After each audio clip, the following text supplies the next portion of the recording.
She built an empire with her bare hands, only to discover another woman wearing her crown inside it. Tonight, in a ballroom glittering with England's most ruthless aristocrats, Duchess Vivian Ashford will smile through the kind of humiliation that breaks weaker souls. But here's what her husband doesn't know yet. The woman he betrayed isn't planning to cry. She's planning to burn his entire world to ash. And when a woman who understands power better than mercy decides to wage war, even a duke learns what it means to lose everything. Stay with me, because what happens next will redefine what revenge looks like when executed with surgical precision. Balladeer. The chandelier above the Kensington Grand Ballroom held 3,000 crystals, each one worth more than most Londoners earned in a year. Vivian had counted them once during another tedious royal function where her husband's hand rested on her lower back like a brand of ownership. Tonight, she didn't bother counting. Tonight, she was too busy watching her entire life collapse with the elegant brutality only high society could orchestrate. The Royal Charity Gala hummed with the particular frequency of old money meeting new ambition. Silk gowns whispered against marble floors. Champagne flutes caught light like tiny prisons of gold.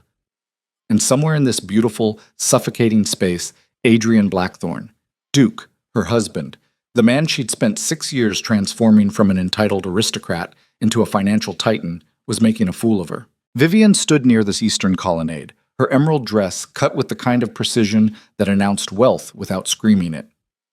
Her posture was immaculate. It always was.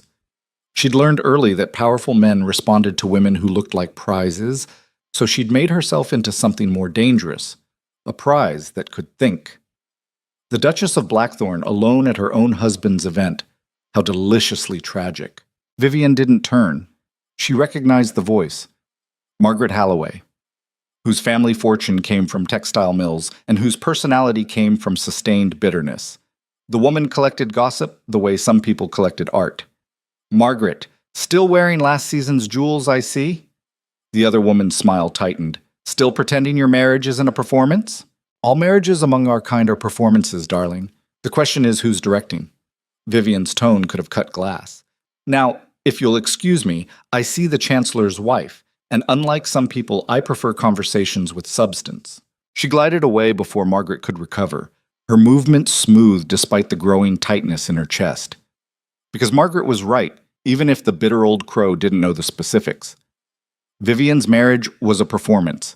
And tonight, she'd just discovered she wasn't the only actress on stage. It had started 3 hours earlier in Adrian's private study at Blackthorne Manor. Vivian had been searching for the Rothschild contract, a crucial document for the shipping merger she'd been orchestrating for months. Adrian had a habit of leaving important papers scattered across his desk like a child's homework, and she'd long ago stopped asking permission to organize his chaos. She'd built half his empire from that desk. She had every right to access it. The envelope was burgundy, expensive stock, sealed with wax. It sat beneath a stack of bank statements, and she might have ignored it entirely if not for the feminine handwriting on the front. Personal correspondence wasn't unusual. Adrian received letters constantly, but something about the careful script made her pause. She shouldn't have opened it. That's what a trusting wife would tell herself. Vivian had stopped being a trusting wife approximately 4 years into her marriage, right around the time she'd realized Adrian valued her strategic mind more than her body. So she broke the seal, unfolded the letter, and read words that rewrote her entire existence. My darling Adrian, the property transfers are complete. Villa Rossi is now under my name, as discussed. I've also reviewed the Singapore accounts. Your wife's signature was convincing enough to authorize the secondary transfers. When shall I see you next? The Prague estate feels empty without you. All my love. S. Vivian read it 3 times. Not because she didn't understand. She understood perfectly. She read it 3 times because she needed those 60 seconds to decide whether to scream or to strategize, and Vivian Ashford had never been the screaming type. Villa Rossi. She'd been to Villa Rossi once, 5 years ago. Adrian had called it a business investment, a retreat property for entertaining European clients. She'd reviewed the paperwork herself, signed documents establishing it under Blackthorne Holdings. Except apparently, it wasn't under Blackthorne Holdings. It was under S's name. And S had her signature. Could forge it well enough to authorize transfers. Vivian set the letter down with steady hands. She walked to Adrian's brandy cabinet, poured herself 3 fingers of his most expensive Macallan, and drank it like medicine. Then she systematically photographed every document on his desk with her phone, returned everything to its exact position, and went upstairs to prepare for the gala. She'd applied her makeup with the same precision she used for corporate negotiations. Foundation to hide the rage, lipstick to mask the nausea, eyeshadow to distract from the murder in her eyes. By the time Adrian appeared in their bedroom doorway, already dressed in his tuxedo, she was the picture of aristocratic beauty. "You look stunning," he'd said, and his smile was warm, genuine even. That's what made it unbearable. "So do you." She'd fastened her diamond earrings, a gift from him, purchased with money she'd helped him earn, and met his eyes in the mirror. "Are we ready to perform?" He'd laughed at that, actually laughed. "Is that what you think tonight is? A performance? Isn't everything?" She turned, gracious as a Renaissance painting. "We smile for the cameras, dance for the aristocrats, and pretend we're not all just animals in expensive cages. Christ, Vivian, you're far too beautiful to be this cynical." He'd crossed to her, pressed a kiss to her temple. She'd let him, cataloging the gesture for future evidence. "Sometimes I forget how brilliant you are, how lucky I am." The words should have meant something. Once they would have. "Don't forget it too often, darling." She'd smoothed his lapel with wifely affection. "I'd hate for you to take me for granted." Now, standing in the ballroom surrounded by Britain's elite, Vivian understood that Adrian had already taken her for granted. Had probably been taking her for granted for years, while she'd been too busy building his empire to notice the foundation crumbling beneath her feet. She needed to find S, needed to see the face of the woman who'd infiltrated her life. The challenge was doing it without revealing that she knew. Vivian had learned something critical during her years in high finance. Information was only powerful if your opponent didn't know you had it. The moment Adrian suspected she'd found the letter, he'd move assets, hide evidence, prepare defenses. No, she needed to be smarter than that. "Duchess Blackthorne, how radiant you look this evening." Vivian turned to find Lord Edmund Carstairs, a banking magnate with political connections that made him more valuable than likable. His wife had died 3 years ago, and he'd been unsubtly angling for access to Vivian ever since. "Edmund, still haunting charity functions instead of doing actual charity?" He laughed, the sound rich with appreciation for her sharp tongue. "Still the only woman in London brave enough to insult me to my face. Your husband must have his hands full." "My husband," Vivian said carefully, "has his hands in many things." Something flickered in Edmund's expression. Knowledge, maybe. Or calculation. "Indeed. I've heard the Blackthorne portfolio has expanded considerably. Singapore, Prague, Italy. Your strategic influence, no doubt." Prague, Italy. He knew something. Vivian sipped her champagne, playing the game.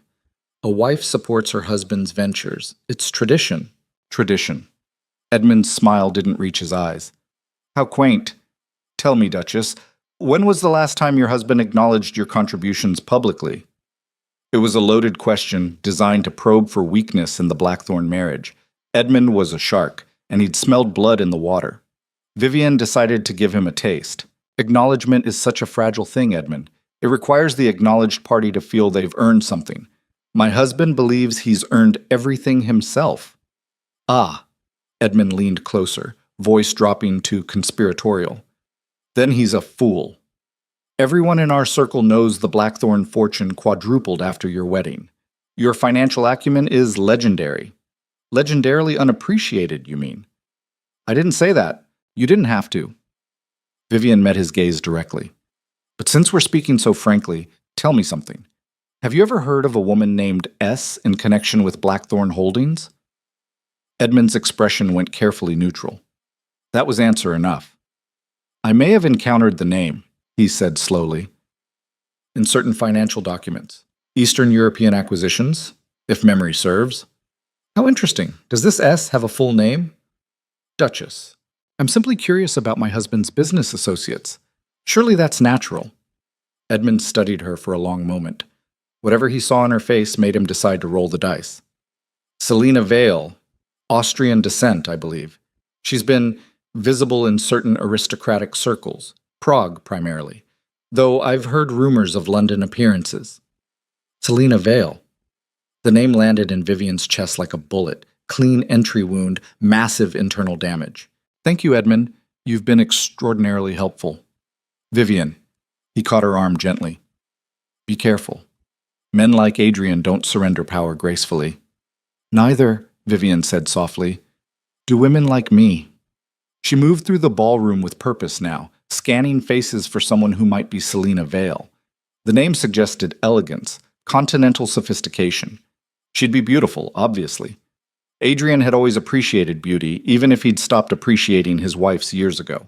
The revelation hit her near the champagne fountain, and it wasn't about finding Selena. It was about realizing Adrian had stopped sleeping with her 18 months ago, not abruptly. That would have been obvious. No, he'd done it gradually, the way a man might slowly poison someone, missing bedtimes due to late meetings, claiming exhaustion, showing affection in ways that didn't require intimacy. She'd noticed but hadn't questioned it, assuming the passion had naturally cooled after 6 years of marriage. Stupid. She'd been so catastrophically stupid. Vivian, darling, there you are. Adrian's voice cut through her spiral. She turned to find him approaching with another couple, James Rothschild and his wife, Catherine. The Rothschilds were critical to the shipping merger. She needed to be present, charming, perfect. She forced her face into warmth. Adrian, James, Catherine, how wonderful to see you both. Catherine kissed both her cheeks in the continental fashion. You look absolutely stunning, Vivian. That dress is magnificent. You're too kind. Vivian slipped her arm through Adrian's, playing the devoted wife. His body was familiar against hers, tall, solid, commanding. She'd loved that body once, had loved the man inside it. Have you been enjoying the gala? Tremendously, James said. Your husband was just telling us about the Prague expansion. Fascinating venture. Prague. Of course he was discussing Prague. Yes, Vivian said smoothly. Adrian has been very focused on our Eastern European portfolio lately. Day and night, really. Such dedication. Adrian's arm tensed slightly under her hand. Good. Let him wonder if she knew something. Well, someone has to ensure our investments are properly managed, Adrian said, his tone light but his eyes watchful. Vivian prefers to focus on the strategic overview. The details bore her. It was a dismissal, subtle but deliberate, positioning her as the pretty figurehead while he did the real work. Catherine frowned slightly. Really? I'd heard the Duchess was instrumental in the Singapore acquisition. Everyone says she has a brilliant financial mind. Oh, she does, Adrian agreed, but his smile had edges now. When she chooses to apply it. Though lately she's been more interested in charity work. Isn't that right, darling? The lie was breathtaking. Vivian had been working 16-hour days on the Rothschild merger alone, not to mention managing 3 other corporate negotiations simultaneously. But Adrian was rewriting history right in front of witnesses, crediting himself with her accomplishments. She could have exposed him, could have listed every deal she'd closed, every contract she'd negotiated, every million she'd generated while he played Duke at social functions. Instead, she smiled. I do enjoy giving back to the community, though of course, I always make time for family business when Adrian needs my assistance. The pause before assistance was deliberate. James caught it, his expression shifting with interest. Well, Catherine said brightly, sensing tension. We should let you two circulate, but we must have dinner soon. I want to hear all about your Prague properties. The architecture there is supposed to be stunning. Indeed it is, Adrian said warmly. Perhaps we'll host you there sometime. Our villa is quite beautiful. Our villa? He'd just claimed Selena Vale's property as theirs. After the Rothschilds departed, Adrian's grip on Vivian's arm tightened. What was that? What was what? She blinked up at him innocently. That comment about assistance. I made it sound like I assist you, which I do, constantly. She extracted herself from his grip with practiced grace. Is there something wrong with acknowledging my contributions, Adrian? Or would you prefer I pretend to be the empty-headed trophy wife? Don't be ridiculous. I've never treated you like a trophy. No, you've treated me like an unpaid executive while taking credit for my work, which is somehow worse. His jaw tightened. We're in public. Then perhaps you should have thought twice before dismissing my accomplishments in front of the Rothschilds. She kept her voice low, venomous. Or did you forget I'm the one who structured that entire merger? That James Rothschild trusts me more than he trusts you? Vivian, I'm going to powder my room. Do try not to claim credit for my dress while I'm gone. She walked away before he could respond, her heels clicking against marble with the rhythm of suppressed rage. She needed space. needed air, needed to think. The ladies' lounge was blissfully empty, all gilt mirrors and velvet settees designed for aristocratic women to repair their facades. Vivian stood at the sink, staring at her reflection. She looked composed, elegant, absolutely in control. She looked like a woman who had no idea her life was a carefully constructed lie. The door opened behind her. Vivian didn't turn, assuming another guest, until she caught the reflection in the mirror. The woman was extraordinary. Dark hair swept into an effortless chignon, cheekbones that could cut glass, wearing a black gown that probably cost more than a car. She was younger than Vivian by maybe 5 years, with the kind of continental beauty that suggested European aristocracy. And she was staring at Vivian with barely concealed triumph. Duchess Blackthorne. The accent was subtle, Austrian, overlaid with British boarding school. What a pleasure to finally meet you properly. Vivian's blood turned to ice. I'm sorry, have we met? Not formally, but I feel I know you quite well. The woman extended a manicured hand. Selina Vale. I'm a business associate of your husband's. Time seemed to crystallize. This was the woman. The one who'd infiltrated her empire, forged her signature, slept in beds purchased with Blackthorne money. And she had the audacity to introduce herself at a royal gala. Vivian took her hand, squeezed with just enough pressure to make a point. Selina, how fascinating. Adrian has never mentioned you, hasn't he? Selina's smile was feline. How unlike him. We've been working together quite closely for, nearly 3 years now. The Prague acquisition, the Italian properties, several Asian ventures. I'm surprised he's kept our partnership so quiet. Partnership. The word choice was deliberate, designed to wound. Vivian released her hand, turned back to the mirror, and calmly reapplied her lipstick. My husband works with many people. I can't be expected to remember every employee's name. The bar landed. Selina's expression hardened. Employee? Oh, Duchess, I'm far more than an employee. I'm Adrian's strategic partner. In fact, some might say I'm the one who's helped him achieve his recent success. While you've been playing Lady of the Manor, I've been building the real empire. Vivian capped her lipstick with a decisive click. Is that what Adrian tells you? That you're building an empire? She turned, leaning casually against the marble counter. How sweet. Tell me, does he also tell you that every deal you've touched was structured with my strategy? That the Singapore acquisition you're so proud of was based on a framework I developed 18 months ago? Or does he let you believe you're brilliant while using my blueprints? Selina's confidence wavered, just slightly, but Vivian saw it. You're lying. Am I? Check the documents, darling. My signature isn't just on the final papers. It's in the margins of every preliminary contract, every risk assessment, every financial projection. Adrian may fuck you, but he still needs my brain. Vivian smiled, cold and beautiful.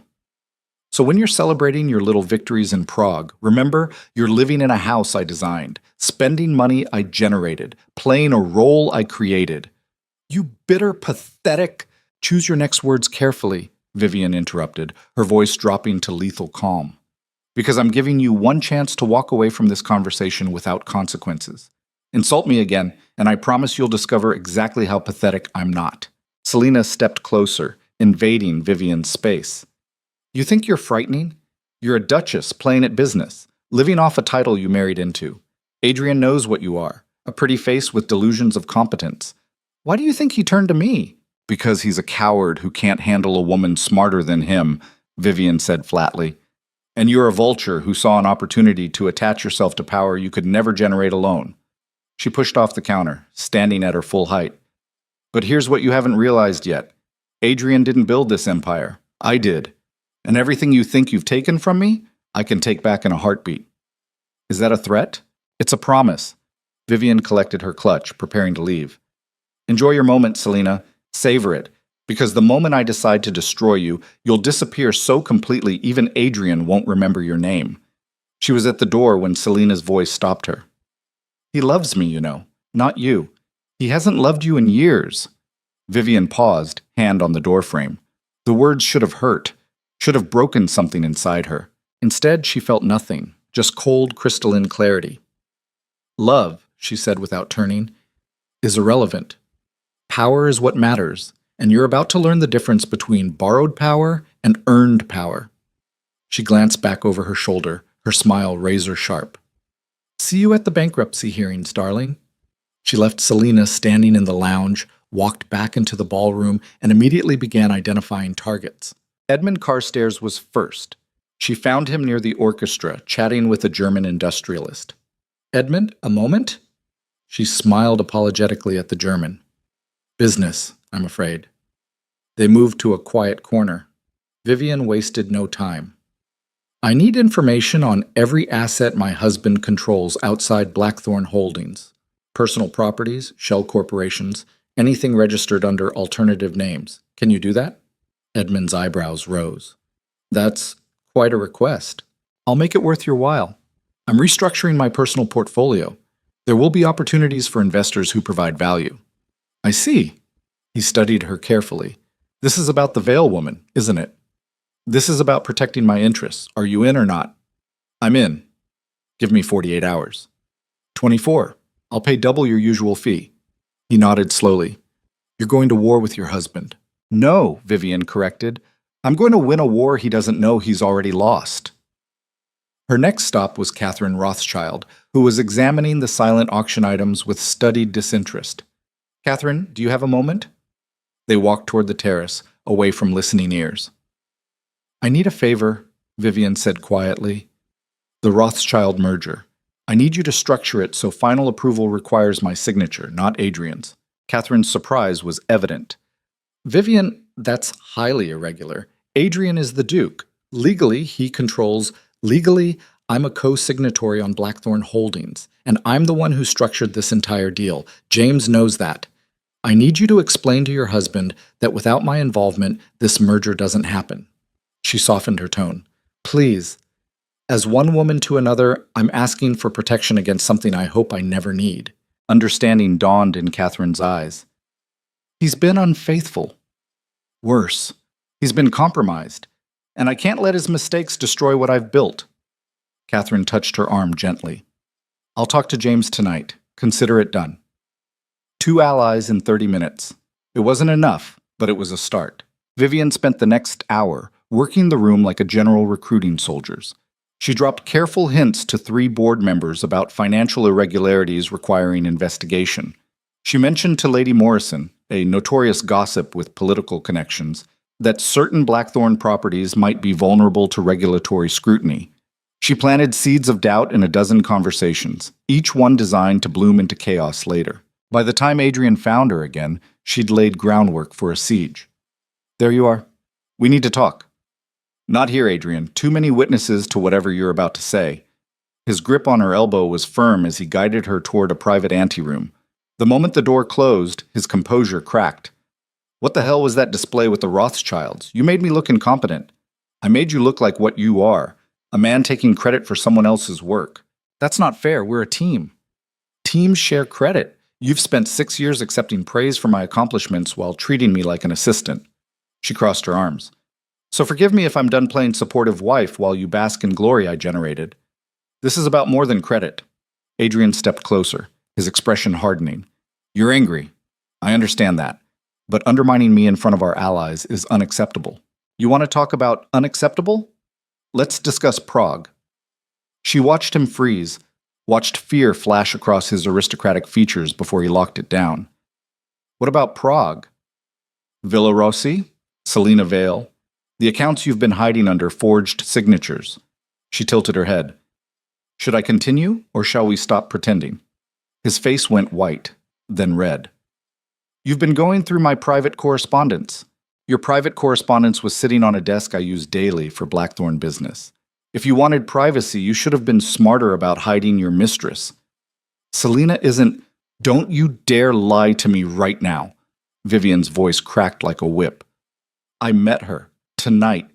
She introduced herself, actually. Quite bold, considering she's been stealing my money and forging my signature for 3 years. Adrian had the decency to look stricken. Vivian, I can explain. Explain what? That you've been fucking her in houses I helped pay for?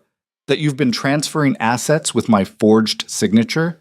That you've been letting her pretend to be your business partner while I do the actual work? She laughed, bitter and sharp. Please, Adrian, explain how any of that is acceptable. It's not what you think. Then what is it? He ran a hand through his hair, frustration and guilt warring on his face. Selena, she helped me when things were difficult. When you were so focused on the business, you barely noticed I existed. So this is my fault? I worked too hard building your empire, so you decided to cheat? It wasn't about cheating. It was about feeling valued, appreciated. She made me feel like a man? Vivian finished acidly. Let me guess. She's impressed by your title, thinks you're brilliant, doesn't challenge you the way I do. His silence was answer enough. Christ, Adrian, you threw away a partnership with someone who actually made you powerful for a woman who makes you feel powerful. Do you understand how pathetic that is? You don't get to judge me. You've been cold for years, distant, more interested in balance sheets than your husband, because I was busy saving your family legacy. Her voice rose despite herself. Your estates were drowning in debt when we married. Your title was meaningless. I turned you into someone important, and this is how you repay me? I never asked you to do that. The words hung between them, brutal in their honesty. Vivian felt something inside her shatter and reform, harder than before. You're right, she said quietly. You never asked. You just accepted. Took everything I offered and decided it wasn't enough. She moved toward the door. Well, now you're going to learn what enough actually costs. Vivian, wait. We're done talking. If you want to discuss this further, you can speak to my lawyers. Your lawyers? What are you fit? I'm protecting my interests, something I should have done years ago. She paused at the threshold. Oh, and Adrian? The Rothschild merger now requires my approval. Catherine was very understanding when I explained that you've been compromised by a foreign asset. His face went purple with rage. You can't do that. I'm the Duke. Legally, you control nothing without my cooperation.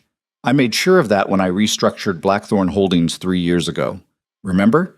You were too busy with Selena to read the fine print. She smiled, cold as winter. Sweet dreams, darling. I hope she was worth it. She left him standing there, returned to the ballroom, and made polite conversation for another excruciating hour. She danced with Lord Carrington, laughed at Ambassador Wells's terrible jokes, and accepted compliments on her dress with gracious warmth. Nobody watching would have suspected that beneath her elegant exterior, Vivian Ashford was planning the systematic destruction of everything her husband valued. The car ride home was silent. Adrian drove with white knuckles, his jaw clenched so tight she could see the muscle jumping. Vivian gazed out the window, watching London blur past in streaks of gold and shadow. Blackthorn Manor loomed ahead, all Gothic grandeur and inherited arrogance. Vivian had loved this house once, had imagined raising children here, growing old with Adrian in rooms filled with history and hope. Now it just looked like an elaborate cage. They entered through the main hall, their footsteps echoing on marble. Vivian? Adrian caught her wrist. Please, can we talk about this rationally? She looked down at his hand on her arm, then up at his face. Rationally? You've been committing fraud with my forged signature, and you want rational discussion? I'll fix it. I'll transfer everything back. We can make this right. Can we? She pulled free of his grip. Can you unfuck Selena? Can you undo 3 years of betrayal? Can you give me back the marriage I thought I had? You know I can't. Then what exactly are you offering? He looked desperate now, a cornered animal. A chance. To save what we have. I know I've made mistakes, but we can rebuild. We're stronger than this. We're not anything anymore, Adrian. You destroyed us the moment you chose her. I didn't choose her. I love you. The words should have mattered. Once, they would have been everything. Now they were just noise. Love without respect is worthless. Love without loyalty is worse than hatred. Vivian started up the stairs. I'm sleeping in the guest wing tonight. Don't follow me. This is my house. She paused midway up the staircase, looking down at him like a queen addressing a peasant. This is my empire. You're just the figurehead I've been propping up. And when I'm done dismantling your life piece by piece, you'll finally understand the difference. She continued upward, leaving Adrian standing alone in the hall of his ancestral home, surrounded by portraits of dead dukes who'd probably been just as foolish. In the guest suite, Vivian locked the door, removed her jewelry with mechanical precision, and sat on the edge of the bed. Her hands were steady, her breathing was controlled. She wasn't crying. She'd already decided tears were a waste of water that could be better used drowning her enemies. Instead, she opened her laptop and began documenting everything. Every forged signature, every hidden account, every property transferred under suspicious circumstances. She pulled up financial records going back 5 years, cross-referencing Adrian's claims against actual transactions. The fraud was extensive. Selina hadn't just taken Villa Rossi, she'd systematically siphoned money from multiple Blackthorn accounts, always small enough amounts to avoid immediate detection. The Singapore transfers referenced in her letter had moved nearly £3 million into offshore accounts, and Adrian had let it happen. Possibly helped it happen. Vivian worked through the night, building a case that would destroy both of them. By dawn, she had enough evidence to trigger criminal investigations, seize assets, and dismantle Adrian's reputation completely. But criminal charges were too quick, too clean. No, Vivian wanted Adrian to suffer the way she was suffering. Wanted him to watch everything he valued crumble slowly, piece by piece, until he understood what it meant to lose everything at the hands of someone you'd underestimated. She wanted him ruined, broken, alone, and she knew exactly how to make it happen. At 7 a.m., her phone rang. Edmund Carstairs. "I have your information. You're not going to like it." "Tell me."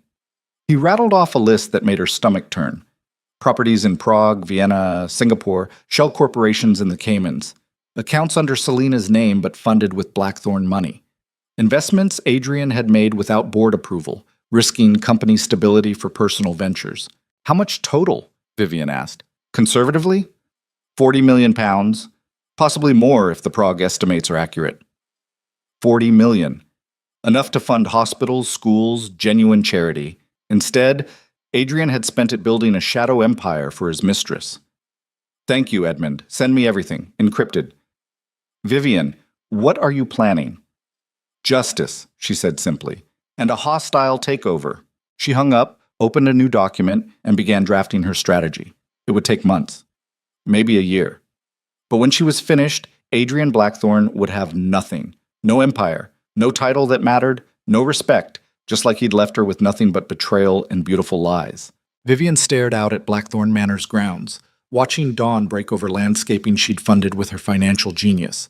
The gardens had cost £200,000 to restore. Adrian had taken credit for them in Architectural Digest, never once mentioning his wife's vision. That was going to change. Everything was going to change. Because Vivian Ashford had finally learned the most important lesson of her life. Power didn't come from being loved or valued or appreciated. Power came from being willing to burn down the world when someone tried to take what you'd built. And Adrian had just handed her the matches. The sun came up over Blackthorn Manor like an indictment, all harsh light and no mercy. Vivian hadn't slept. Sleep was a luxury for people who still believed their lives made sense, and she'd stopped believing that around 3 a.m. when she'd finished cataloging the 47th fraudulent transaction bearing her forged signature. Her laptop screen glowed with evidence that could destroy Adrian in court: criminal fraud, embezzlement, conspiracy. The kind of charges that didn't just end careers, they ended legacies. 3 centuries of Blackthorn aristocracy reduced to a scandal that would make the tabloids salivate for months. But Vivian closed the laptop without sending anything to authorities. Because prison was too easy. Prison meant Adrian could play the repentant husband, the flawed man who'd made mistakes. Society would sympathize with a duke behind bars. They'd whisper about his wife's cruelty, her vindictiveness. She'd become the villain in a story where she was the victim. No. If Vivian was going to destroy Adrian, she needed to do it the way empires actually fell. Slowly, publicly, with enough time for everyone to watch him realize he'd destroyed himself. She showered in the guest suite, dressed in a charcoal suit that meant business, and was halfway down the stairs when she heard voices from the dining room. Adrian's voice, low and urgent, and another voice she recognized with a spike of pure rage. Selina Vale was in her house. Vivian paused outside the doorway, listening. The instinct was beneath her, eavesdropping in her own home. But information was currency, and she was suddenly very poor in knowledge about what Adrian was planning. "You said she didn't know." Selina's accent was thicker now, stress cracking her polished English. "You promised me she was oblivious." "She found a letter. I don't know how, but she knows about Prague, the accounts, everything." Adrian sounded wrecked, his aristocratic composure shattered. "She's threatening lawyers." "Lawyers?" "Adrian, if she involves lawyers, they'll find the Singapore transfers, the Vienna properties. Everything we've built." "Oh," Everything you've built with my wife's money, you mean? Silence. Then Selena's voice, colder now. Our agreement was that you'd handle her, keep her focused on the small deals while we positioned the real assets. You said she trusted you. She did trust me. She doesn't anymore. Then make her trust you again. Or better yet, make her go away. The words landed like a physical blow. Make her go away. As if Vivian were an obstacle to be removed rather than the architect of everything they'd stolen. I'm not divorcing her, Adrian said firmly. The scandal would destroy the family name. I'm not talking about divorce. Another silence, longer this time. Vivian's hand tightened on the doorframe, nails digging into wood. What exactly are you suggesting? Adrian's voice had dropped to something dangerous. I'm suggesting that women like Vivian have accidents. Tragic accidents that leave grieving husbands and significant life insurance payouts. Vivian stopped breathing. Selena wasn't just a mistress. She was something worse. A predator who'd identified Adrian's weakness and was pushing him towards something unforgivable. You're insane. Adrian's chair scraped back. I'm not killing my wife. Not you personally, but there are people who handle these things discreetly. Selena's footsteps moved closer to where Adrian stood. Think about it. A car accident. A break-in gone wrong. She's been so stressed lately, maybe she takes too many pills one night. Any of these things could happen to a woman under enormous pressure. Get out. Adrian, I said get out. Now. Before I call security and have you removed from my property. Footsteps approaching the door. Vivian moved quickly, slipping into the adjacent study, pressing herself against the wall as Selena strode past, her heels clicking with frustrated violence. The front door opened and slammed hard enough to rattle the chandelier. Vivian waited 30 seconds, controlling her breathing, before walking into the dining room. Adrian stood by the window, his back to the door, shoulders rigid with tension. He didn't turn when she entered. How much did you hear? Enough. Vivian poured herself coffee from the sideboard, her hand steady despite the adrenaline screaming through her system. Your mistress just suggested murdering me. I assume that violates some kind of relationship boundary. He spun to face her, his expression stricken. Vivian, I would never... Never what? Never let your mistress plan my death in our dining room? Never consider that substantial life insurance payout? She sipped her coffee, bitter and black. I'm curious where your moral line actually is, Adrian. You'll commit fraud and adultery, but murder is a step too far? Don't twist this. I told her no. You told her no today. What happens next week when I freeze your accounts? Next month when I start dismantling your board? How long before her suggestion starts sounding reasonable? I'm not a killer. You're a coward, which is almost worse. Killers at least own their violence. You just enable other people to do your damage. She set down her cup with deliberate care. But thank you for the warning. Now I know exactly how dangerous this situation is. Where are you going? He moved to block the doorway as she headed for the exit. To hire security, since apparently I need protection from my own husband's associates. Vivian, please, can we just talk about this rationally? Rational? She laughed, sharp and humorless. Your mistress threatened my life 20 minutes ago, and you want rational discussion? Here's rational. I'm moving my personal assets into accounts you can't touch. I'm hiring lawyers who specialize in corporate fraud, and I'm making sure that if anything happens to me, anything at all, evidence of every illegal transaction you've made gets delivered directly to the Financial Conduct Authority. His face went white. You wouldn't. Test me. Take Selena's advice. Have an accident arranged, see what happens. She stepped closer, invading his space with the same aggressive intimacy he'd used on her for years. Because I've already written a letter detailing everything.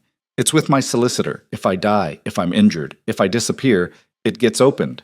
And you spend the rest of your life in prison while Selena spends your money. You're bluffing. Am I? You've underestimated me for 6 years. Do you really want to keep making that mistake? She pushed past him, grabbed her bag from the entry hall, and walked out of Blackthorn Manor without looking back.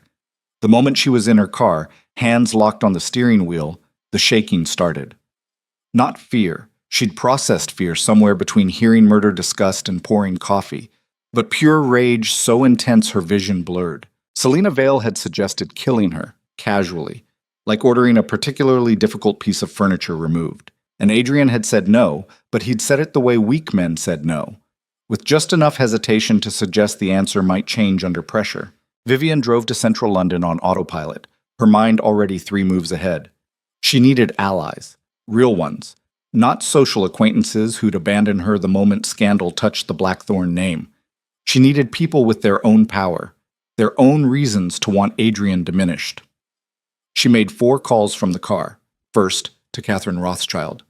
I need that merger restructured immediately, not in a week, today. Catherine's concern was immediate. Vivian, what happened? Something that makes my request no longer optional. Can you do it? James won't be happy about the rush. James can be unhappy, or he can lose the most profitable merger of his career because my husband's criminal activities trigger regulatory seizures. His choice. I'll handle it. But Vivian, are you safe? The question landed with unexpected weight. Vivian had spent so long being the powerful Duchess that people forgot powerful women could still be vulnerable. Not as safe as I need to be, which is why I'm fixing that today. Second call went to Edmund Carstairs. I need an introduction to your security consultant, the one you used during the hostile takeover last year. That's serious protection, Vivian. Military background, very expensive. How expensive? He named a figure that would have made her hesitate a week ago. Now it seemed like the best investment she'd ever make. Set up a meeting. Today. Third call was to her personal solicitor, Marcus Webb. I need a dead man's switch established immediately. If anything happens to me, a sealed package gets delivered to the FCA, the Serious Fraud Office, and every major newspaper in London.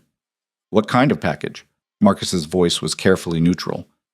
Evidence of systematic fraud involving Blackthorn Holdings and several offshore accounts. I'll deliver the physical documents this afternoon. Vivian, if you're in danger, I'm in danger of being underestimated one more time, not anymore. The fourth call she made to someone she'd hoped never to involve. Her younger brother, Thomas. He lived in Singapore, ran a tech security firm, and had spent years working in corporate intelligence before going legitimate. Viv, Christ, what time is it there? Late enough that I need your help. She heard him sit up, instantly alert. What happened? I need you to hack Adrian's communications. Everything. Emails, phone records, encrypted messaging apps. Can you do it? Legally or illegally? Whichever gets results. Thomas was quiet for a moment. This is about his affair. This is about his affair, his fraud, and his mistress suggesting I have an accident. So yes, this is about considerably more than infidelity. Fuck. Okay, I'm on the next flight to London. You don't have to... Oh, someone threatened my sister's life. I'm coming. Send me his phone number and email addresses. I'll start remote access before I land. She gave him the information, feeling something unclench in her chest. Thomas was family in the way Adrian had stopped being, someone who'd protect her without calculating the cost. By the time she reached her lawyer's office in Mayfair, Vivian had the skeleton of a plan forming. It was brutal, comprehensive, and would take months to execute properly. But when she was finished, Adrian wouldn't just lose his empire. He'd lose the respect that made aristocracy mean anything. Marcus Webb's office overlooked Hyde Park, all mahogany and inherited privilege. He'd been the Ashford family solicitor for 20 years, which meant he knew exactly what kind of woman Vivian had been before she married. Intelligent, ambitious, too clever for her own good. He stood when she entered, concern etched into his patrician features. Vivian, you look like you haven't slept. I've been busy documenting my husband's crimes. She handed him a USB drive. Everything on here gets stored in multiple secure locations. If I die, disappear, or suffer a convenient accident, it all goes public. Marcus took the drive with careful hands. You're serious about the danger. His mistress suggested murder. He said no, but he didn't say never. She met his eyes. I need you to understand something, Marcus. I'm not asking you to help me divorce Adrian. I'm asking you to help me destroy him so completely that he'll wish I'd just filed for divorce. That's a dangerous game. So is trusting a man who's already betrayed you. I'm done playing safe. They spent 2 hours building legal frameworks for protection, restraining orders if Adrian became aggressive, asset freezes if he tried to hide money, court motions that could be filed instantly if circumstances required. Marcus worked with the grim efficiency of someone who knew exactly how ugly aristocratic divorces could become. One more thing, Vivian said as she prepared to leave. I need a private investigator. Someone who can track Selena Vale's movements without being detected. I know someone. Former MI5, very good at disappearing into backgrounds. Hire them. I want to know everywhere she goes, everyone she talks to, every transaction she makes. Vivian, Marcus hesitated. This is going to get very ugly very quickly. Are you prepared for that? She thought about Adrian's face when he'd begged her to be rational. Thought about Selena's casual cruelty, discussing murder like redecorating. Thought about 6 years of building an empire only to discover she'd been building someone else's fortune. I've spent 6 years being prepared for everything except betrayal, she said quietly. Now I'm just prepared. The security consultant Edmund had recommended was named James Keller, and he looked like someone who'd forgotten how to smile somewhere around his third combat tour. They met at a private club in Belgravia, the kind of place where discretion was more valuable than membership. Keller listened to Vivian's situation without interrupting, taking notes on a leather pad with economical handwriting. You need personal security, electronic surveillance detection, and travel protocol implementation, he said when she finished. Standard high-risk executive package, but modified for domestic threat. Can you do it? I can do it. Question is whether you're ready for what it means. Which is, you'll have someone with you constantly. Every room in your residence swept for listening devices daily. Your car, your phone, your computer, all monitored for tampering. Your movements logged and verified. It's invasive, expensive, and necessary if the threat level is what you've described. Vivian thought about living like a prisoner in her own life. Then she thought about Selena's voice suggesting accidents. When can you start? Today. I'll have a team at Blackthorn Manor within 2 hours. I'm not returning to Blackthorn Manor. I'll be staying at my family's townhouse in Knightsbridge. Keller nodded.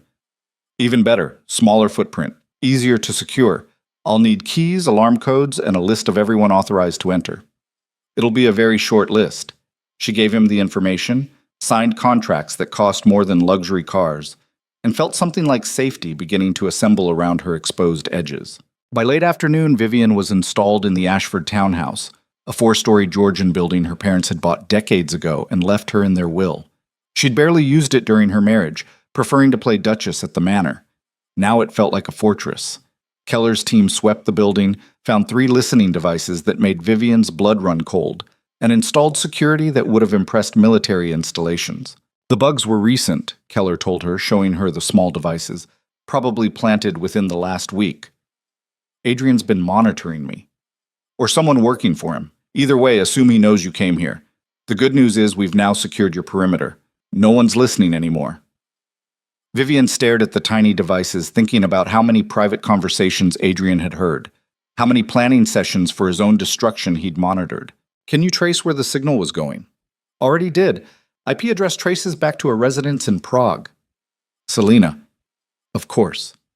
The Mistress had been tracking Vivian's movements, listening to her conversations, building intelligence like they were at war, which, Vivian supposed, they were. Her phone buzzed with a text from Catherine Rothschild. Merger restructured. Your signature now required for final approval. James is furious but contained. C. Victory. Small, but significant.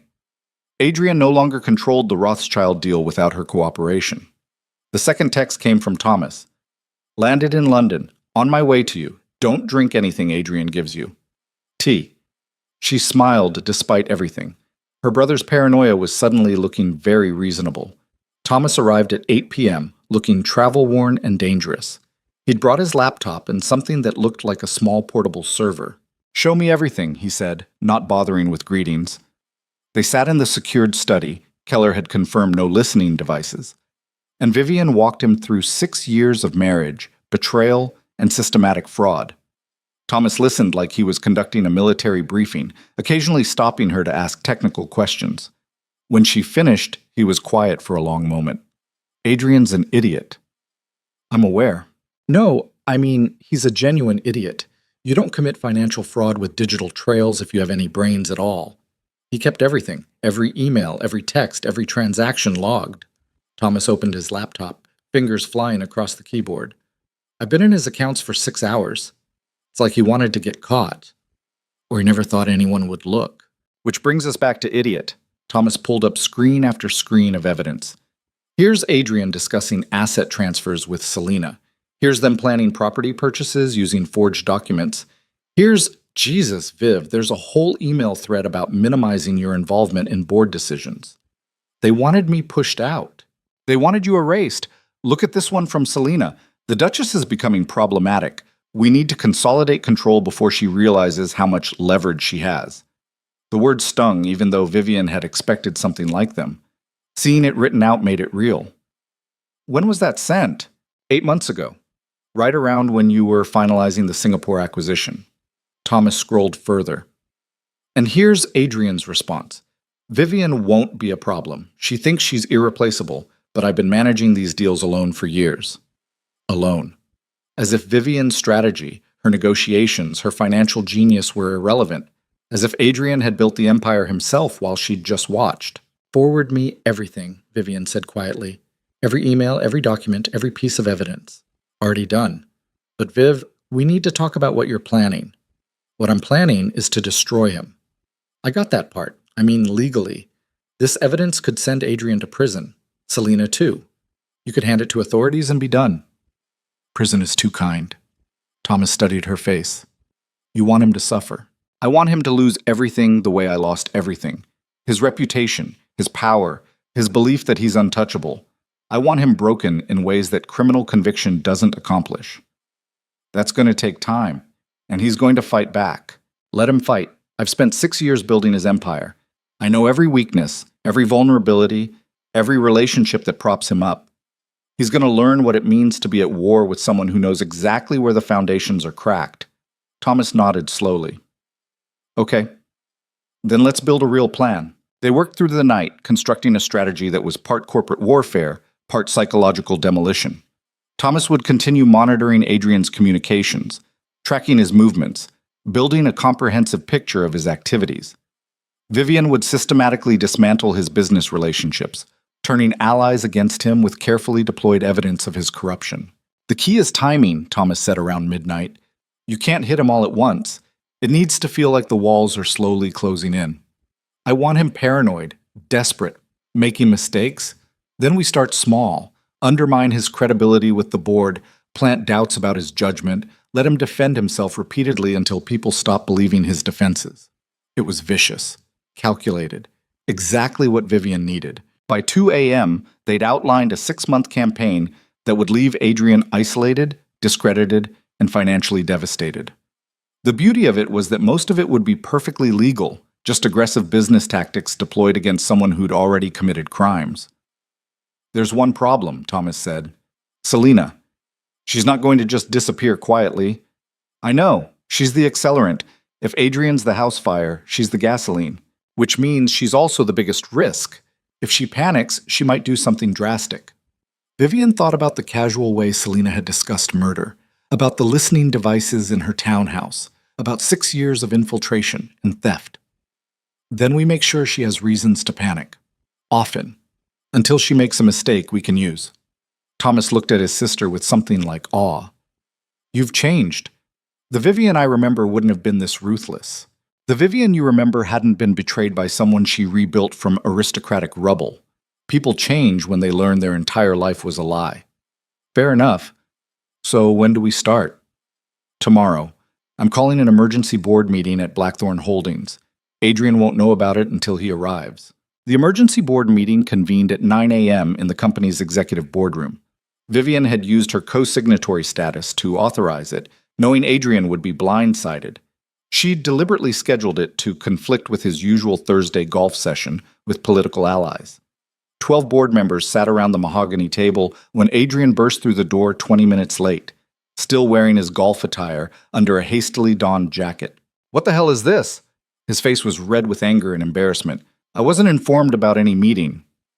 You were informed 3 hours ago via company protocol, Vivian said calmly from her position at the head of the table. Perhaps check your email more frequently. I'm the chairman. I call board meetings, not you. Actually, interjected Marcus Webb, Vivian had invited him as corporate counsel. The Duchess has equal authority to convene emergency sessions under the Articles of Incorporation you signed 3 years ago. Perhaps you should review those documents. Adrian looked ready to explode, but the presence of board members forced him into a seat. Fine. What's this about? Vivian stood, activating the presentation screen behind her. This meeting concerns financial irregularities that require board attention and potential regulatory disclosure. She watched Adrian's face drain of color as the first slide appeared, a timeline of property transfers to offshore entities. Over the past 3 years, Blackthorn Holdings has transferred approximately £40 million in assets to shell corporations without proper board approval. These transactions were authorized using forged signatory documents. That's insane, Adrian interrupted. We haven't... Please hold your objections until I finish the presentation. Vivian's voice could have frozen oceans. As documented here, these transfers coincide with the acquisition of properties in Prague, Vienna, and Singapore, properties that are officially registered to a Selina Vale, an Austrian national with no disclosed relationship to Blackthorn Holdings, murmuring around the table, board members exchanging glances. Peter Thornton, the CFO, looked particularly concerned. I'm sure there's an explanation, Adrian said, but his voice had lost its authority. I'm sure there is, which is why I'm recommending we engage external auditors to investigate these transactions and determine whether we have exposure to fraud liability. Fraud? You're accusing me of fraud in front of the board? I'm not accusing you of anything. I'm noting discrepancies that require investigation. Unless you'd prefer I take this directly to the Financial Conduct Authority without giving you opportunity to explain? The threat hung in the air. Adrian looked trapped, his aristocratic certainty crumbling. How long have you known about this? Asked Janet Morrison, a board member with banking experience. I discovered the discrepancies this week. I felt it was my duty to bring them to the board immediately, rather than handle them privately. Translation. I could have destroyed you quietly, Adrian, but I chose public humiliation instead. Peter Thornton cleared his throat. I'll need to see the supporting documentation. If these transfers occurred without proper authorization, we have serious compliance issues. I've prepared comprehensive files for your review. Marcus will distribute them. The meeting continued for 2 hours. Vivian presented evidence with surgical precision, while Adrian floundered, trying to defend transactions he hadn't realized she'd documented. By the end, the board had voted to suspend all executive transfers pending external audit and to require dual authorization, Vivian's and Adrian's, for any transaction over £1 million. Adrian had lost operational control of his own company. As board members filed out, several stopped to speak with Vivian privately. Caroline Stevens, who controlled significant voting shares, pulled her aside. That was brutal, necessary, but brutal. I take no pleasure in it. Don't you? Caroline's smile was knowing. You just neutered your husband in front of his entire board. If that wasn't pleasurable, you're a better actor than I thought. Vivian didn't deny it. He made choices. I'm just ensuring those choices have consequences. Well, you have my support. Adrian's been arrogant for years. Someone needed to check him. One by one, board members aligned themselves with Vivian, not out of loyalty to her, but out of self-preservation. She represented competence and control. Adrian represented liability and scandal. By the time the room cleared, only Adrian remained, slumped in his chair like a broken marionette. You enjoyed that? No, Vivian said honestly. I hated every second, but I'd hate being complicit in your fraud more. This is your revenge, for Selina. This is me protecting the company from your criminal negligence. The fact that it humiliates you is just collateral benefit. He looked up at her, and for a moment she saw something like understanding in his eyes. You're going to destroy me completely, aren't you? Yes. Why? Why not just divorce me and take half? Because half isn't justice. Half is what I'd get if you were just a bad husband. You're a criminal who used my genius to build a fortune while crediting yourself. You let your mistress forge my signature and steal company assets. You stood by while she suggested murdering me. Vivian leaned against the table, studying him like a particularly interesting insect. So, no, Adrian, I'm not taking half. I'm taking everything. And when I'm done, you'll understand exactly what you destroyed when you betrayed me. She walked out of the boardroom, leaving him alone with the wreckage of his authority. Outside, Thomas was waiting in the car. How'd it go? Better than expected. The board voted to suspend his transfer authority. First blood. How do you feel? Vivian considered the question. She felt powerful, vindicated, terrified, exhausted. Like I just started a war I can't afford to lose. Then we make sure you win. Thomas pulled into traffic. I've got movement on Selina. She's been making encrypted calls to Prague. Sounds panicked. Good. Panic makes people sloppy. It also makes them dangerous. My contact says she's been researching, well, you. Researching what about me? Your schedule, your security, places you go regularly. Thomas's hands tightened on the steering wheel. Viv, I think she's looking for vulnerabilities. The implication was clear. Selena hadn't abandoned her murder plans. She'd just gone underground with them. Double my security, Vivian said quietly. And Thomas? Start looking into Selena's background. Everyone has something they're hiding. Find hers. That night, Vivian stood in the Ashford townhouse's study, looking out over London's glittering skyline. Somewhere in that sprawl of light and shadow, Adrian was dealing with the consequences of their board meeting. Somewhere else, Selena was planning her next move. And Vivian was standing in the center of a war she'd never wanted, but would finish on her terms. Her phone buzzed. Unknown number. She answered cautiously. Hello? Heavy breathing on the other end. Then a woman's voice, tight with rage. You think you've won something today. You haven't. You've just made everything worse. Selena. I'm sorry. Who is this? Vivian kept her voice perfectly neutral. Don't play games. Adrian told me about the board meeting, your little power play. If you're referring to my responsibility as a board member to report financial irregularities, I'm simply doing my duty. Your duty? Selena's laugh was harsh. Your duty is to disappear quietly and let Adrian move on with someone who actually appreciates him. Someone like you, who steals from companies and forges signatures? Yes, I can see why Adrian would appreciate that skill set. You smug bitch. You think you're so clever.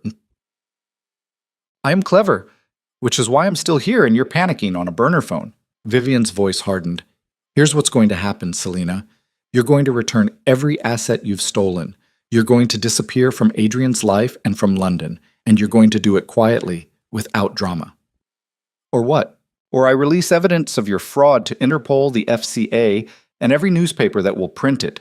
Your face will be on the front page of the Telegraph under headlines about aristocratic sex scandals and financial crime. Is that the kind of attention you want? Silence. Then, you don't have evidence. I have 40 million pounds worth of evidence. Signed documents with your name, email communications, bank records. I have enough to put you in prison for 10 years. Vivian paused. But if you cooperate, I might settle for just destroying your reputation. I won't let you do this. You don't have a choice. The only question is whether you disappear now, or whether I drag you through courts and media until there's nothing left of you but a cautionary tale. Another pause. Vivian could hear Selena's breathing, ragged with fury and fear. Adrian will protect me. Adrian can't protect himself anymore. Did he tell you about the board vote? About losing his transfer authority? He's a neutered duke playing at power while I dismantle everything he values. You really think he has resources left for protecting his mistress? The call disconnected. Vivian stood holding her phone, adrenaline singing through her system. She'd just declared open war. Thomas appeared in his doorway. That was unbelievably reckless. Calculated reckless. She needed to know I'm not afraid of her.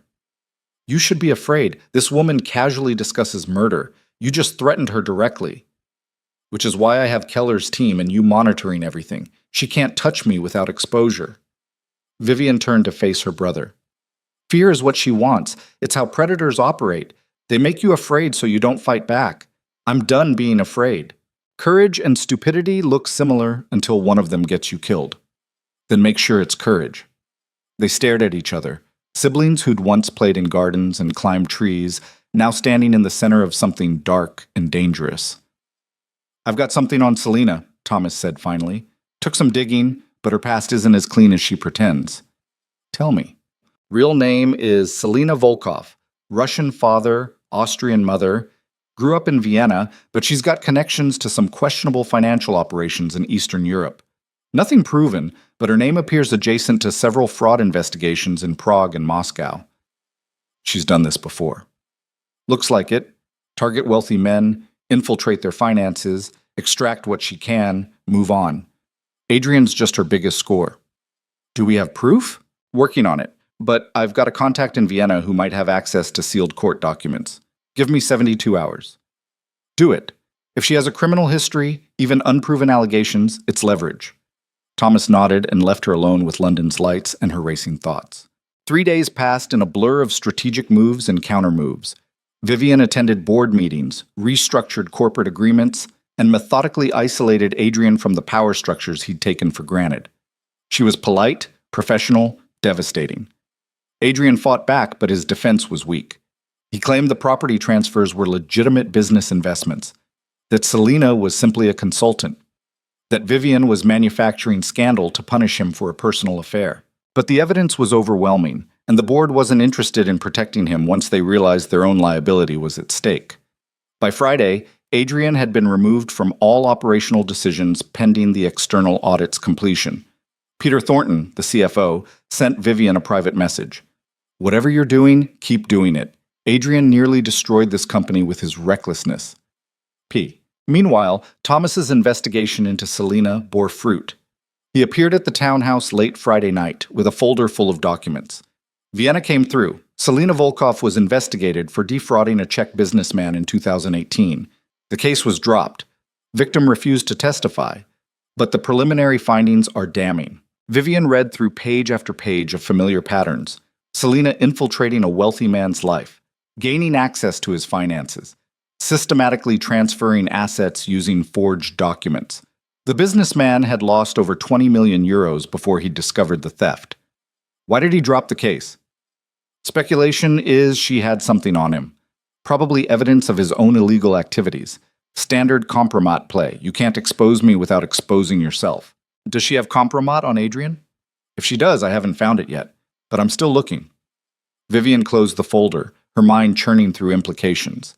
If Selena had leverage over Adrian, it explained why he'd been so reluctant to cut her loose. The affair wasn't just about sex or affection, it was about control. We need to find what she's holding over him. It's the only way to fully separate them. Already working on it. I've got backdoor access to Adrian's phones and computers. If there's something, I'll find it. How long? Week, maybe 2. Depends how well she buried it. A week. Vivian could work with that. In the meantime, she had other moves to make. Saturday morning brought a surprise visitor to the Ashford townhouse. James Keller escorted Catherine Rothschild into the secured study, where Vivian was reviewing financial projections. "Catherine, this is unexpected. I hope you don't mind the intrusion. I needed to speak with you privately." Catherine waited until Keller left before continuing. "James and I had a difficult conversation last night about the merger, about Adrian, about you." "I'm listening." "James wants to pull out of the Rothschild deal entirely. He says the Blackthorn scandal is too toxic to associate with." The words hit like a physical blow. The Rothschild merger was worth £300 million. Losing it would devastate Blackthorn Holdings and make Vivian look like she'd destroyed the company out of spite. "I see. But I convinced him otherwise." Catherine leaned forward. "I told him the scandal isn't Blackthorn Holdings, it's Adrian, and that you're the best chance the company has of surviving this disaster. He's agreed to proceed, but on one condition. Which is, you take operational control immediately, not just transfer authority, full executive leadership. Adrian gets removed from all decision-making until the audit clears." It was a coup. Corporate overthrow delivered with aristocratic politeness. "The board would never approve that," Vivian said carefully. "The board will approve what the Rothschilds recommend, and we're recommending you." Catherine's smile was steel-wrapped in silk. "Consider it our investment in competent leadership." "Why are you doing this?" "Because I'm tired of watching brilliant women get erased by mediocre men who take credit for their work. And because I want the merger to succeed, which means Adrian can't be anywhere near operational control." Vivian felt something unlock in her chest. Not just gratitude, but recognition. Catherine understood. Not just the business necessity, but the deeper truth. This was about reclaiming power stolen by someone who'd never earned it. "When?" "Emergency board vote, Monday morning. James will be there personally to propose the executive restructuring. It'll pass. I've already secured enough votes. Adrian will fight this." "Let him fight. He's already lost." Catherine stood, smoothing her skirt. Sometimes the best revenge is simply taking back what was always yours. After Catherine left, Vivian sat in silence, processing the magnitude of what was about to happen. She wasn't just destroying Adrian's reputation anymore. She was taking his company, the family legacy he'd inherited and nearly ruined, and she was going to rebuild it into something he could never have imagined. Her phone buzzed. Adrian. She answered. Yes? What did you do? His voice was raw with fury and something that might have been fear. Catherine Rothschild just called. Said she's recommending emergency executive restructuring, that I'm being removed from operational control. Then I guess the board agrees you're a liability. This is you. You're orchestrating this. I'm protecting company assets from further fraud. The fact that it removes you is just efficient problem solving. You can't do this, Vivian. It's my company, my family's legacy. Your family's legacy that I rebuilt from bankruptcy. Your company that I saved while you played Duke at garden parties. I didn't take anything, Adrian. I'm just reclaiming what I created. I'll fight this. I'll contest the vote. You'll lose. Catherine controls enough voting shares to ensure passage, and every board member knows you're under investigation. Fighting this just makes you look more guilty. She softened her voice, making it almost kind. Accept the restructuring gracefully, maintain some dignity, or fight it and get buried in scandal when the audit results become public. You're destroying me. No, you destroyed yourself. I'm just making sure everyone sees the rubble. She hung up before he could respond.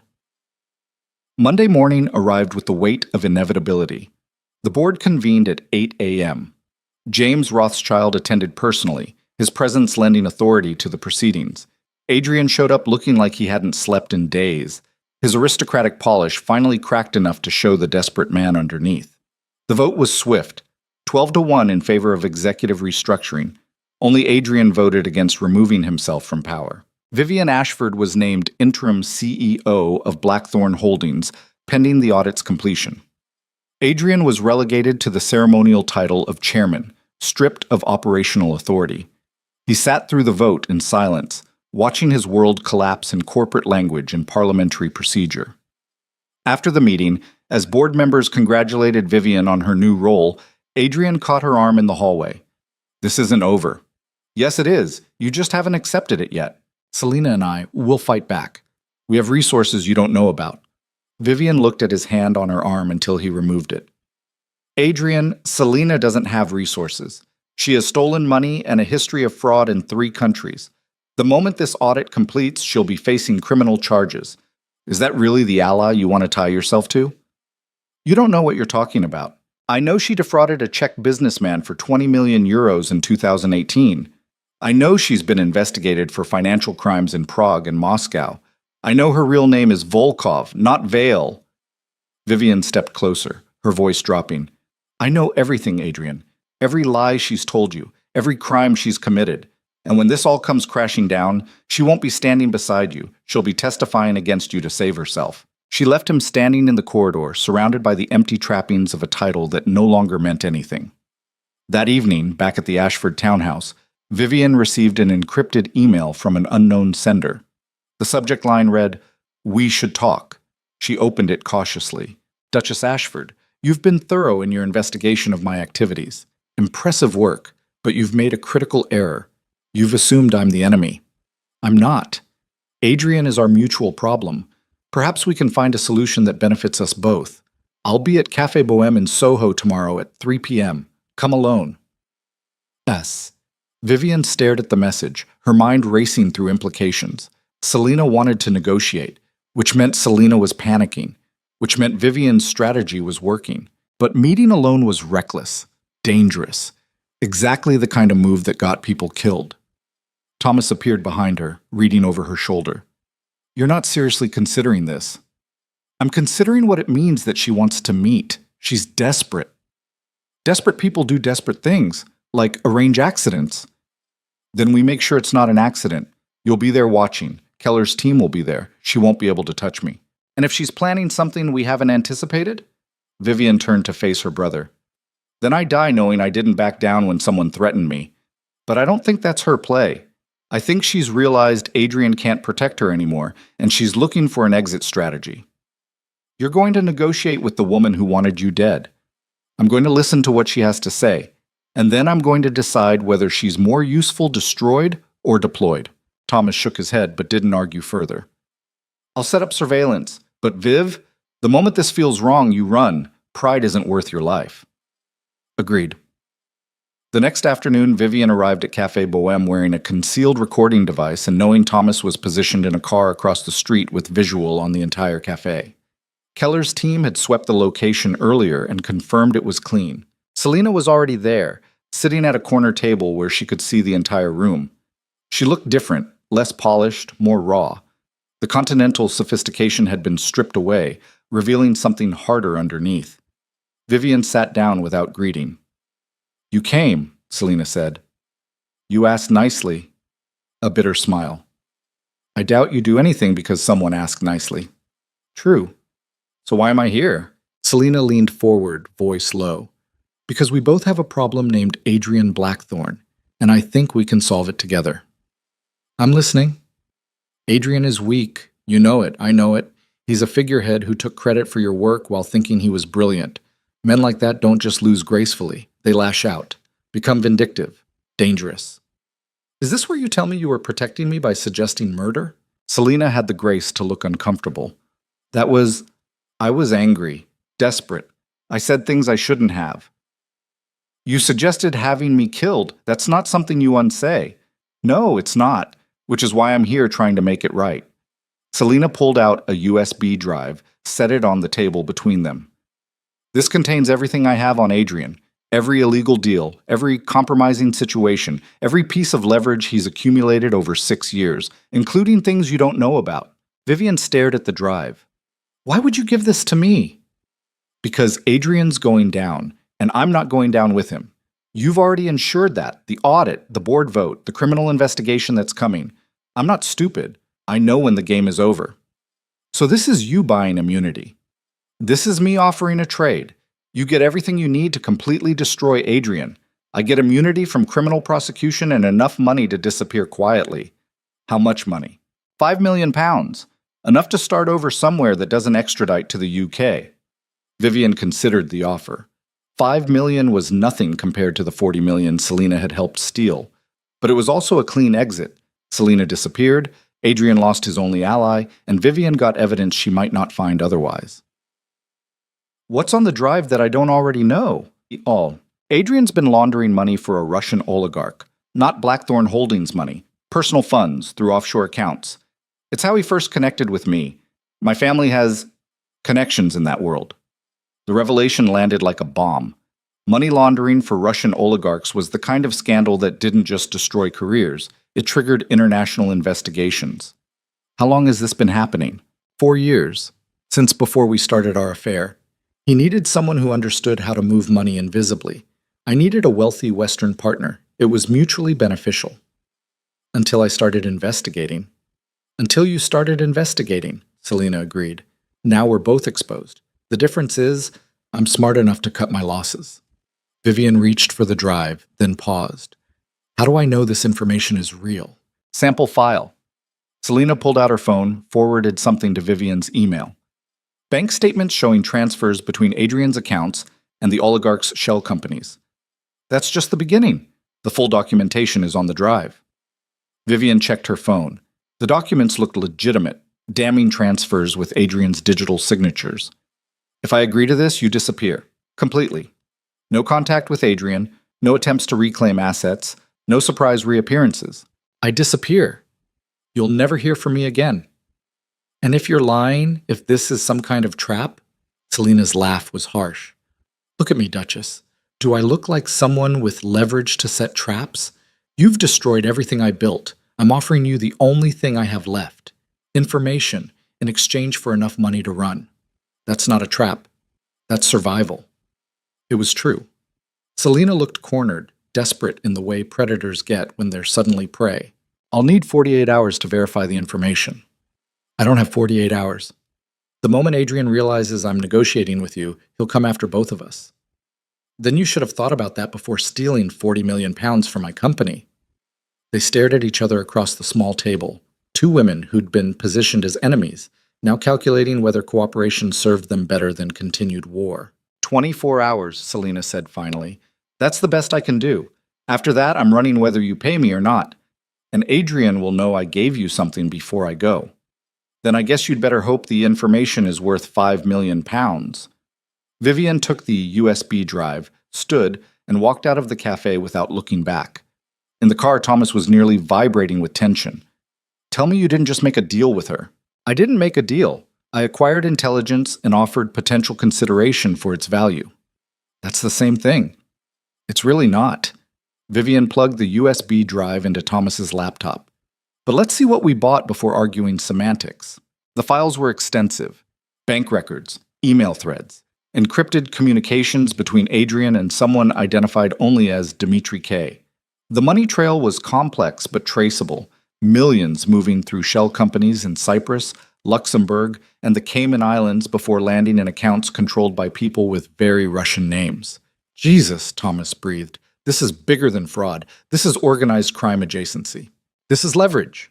Vivian scrolled through document after document, seeing Adrian's downfall rendered in financial transactions and criminal stupidity. With this, I don't just remove him from Blackthorn Holdings. I make sure he can never rebuild, never reclaim influence, never threaten anyone again. You're going to turn him in. I'm going to give him a choice. Surrender everything quietly, or watch me hand this information to every law enforcement agency in Europe. Thomas studied his sister's face. You know he'll choose fighting. Men like Adrian always do. Then he'll lose. Publicly. Catastrophically. Vivian closed the laptop. Verify this information by tomorrow morning. If it's legitimate, pay Selena her $5 million and make sure she's on a plane to somewhere without extradition treaties. And Adrian?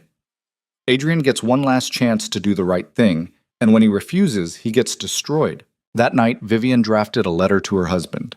It was formal, comprehensive, and gave him 72 hours to sign documents transferring his remaining shares in Blackthorn Holdings to her, relinquishing all claims to company assets, and accepting a modest stipend in exchange for silence about the circumstances of his removal. The alternative was prosecution for fraud, money laundering, and conspiracy charges that would send him to prison for 20 years. She sent the letter via courier to Blackthorn Manor at midnight, timing it to arrive when Adrian would be alone, vulnerable, probably drunk. His response came 90 minutes later. A single word text. No. Vivian read it without surprise, without disappointment. She'd known how this would end from the moment she'd found Selena's letter in his study. Adrian was never going to surrender peacefully. His pride wouldn't allow it, which meant she was going to finish what she'd started. She forwarded the entire contents of Selena's USB drive to the Financial Conduct Authority, the National Crime Agency, and Interpol with a detailed summary of Adrian's activities. She copied Marcus Webb, Edmund Carstairs, and 3 investigative journalists known for breaking financial scandal stories. By dawn, Adrian Blackthorn's life as he knew it was over. He just didn't know it yet. Vivian stood in her townhouse study, watching London wake up to a morning that would soon be full of sirens and subpoenas and everything Adrian had spent 6 years pretending couldn't touch aristocracy. She felt nothing. No triumph, no satisfaction, just cold certainty that some betrayals don't deserve forgiveness, they deserve consequences. Her phone buzzed. Catherine Rothschild. Whatever you did last night, half of London's law enforcement is suddenly very interested in Blackthorn Holdings. Should I be concerned? Vivian typed back, only if you're involved in money laundering. Are you? God, no. Just checking you're not about to tank my merger. The merger is safe. Adrian isn't. Good. He deserves whatever's coming. By noon, the first news broke. Financial Times ran a piece titled, Duke Under Investigation for International Money Laundering. The Telegraph followed with, Blackthorn Holdings CEO cooperating with criminal probe. Social media exploded with speculation, old photos of Adrian and Vivian at charity functions, conspiracy theories about aristocratic corruption. Adrian called her 17 times. She answered none of them. At 3 p.m., Marcus Webb called. They've frozen all of Adrian's personal accounts. He's effectively broke until the investigation concludes. And Blackthorn Holdings? Protected. Your cooperation with authorities and the emergency restructuring kept the company separate from his personal liabilities. Well played, Vivian. This isn't about playing well, this is about survival. Call it whatever helps you sleep, but you just executed one of the most effective corporate takedowns I've seen in 30 years. Adrian never stood a chance once you decided to act. That evening, Keller reported that Adrian had tried to leave the country and been stopped at Heathrow. His passport had been flagged pending the investigation. He was trapped in London, broke, under criminal scrutiny, and abandoned by every ally who'd once considered him powerful. Vivian should have felt victorious. Instead, she just felt tired.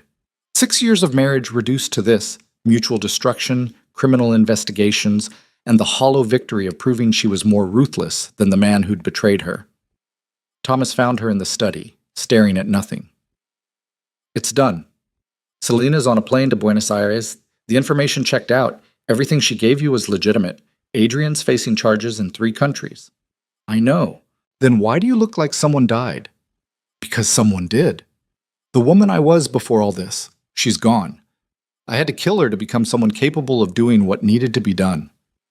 You're talking about innocence. I'm talking about the belief that love matters more than power, that loyalty is real, that people who promise forever mean it. Vivian turned to face her brother. I'm talking about every stupid, naive assumption I had about what marriage meant. Adrian didn't just cheat on me, Thomas. He taught me that trust is weakness and mercy is vulnerability. That's a dark lesson. It's an accurate one. And now I get to rebuild a life based on that accuracy instead of pretty lies about partnership and respect. Thomas sat beside her, quiet for a long moment.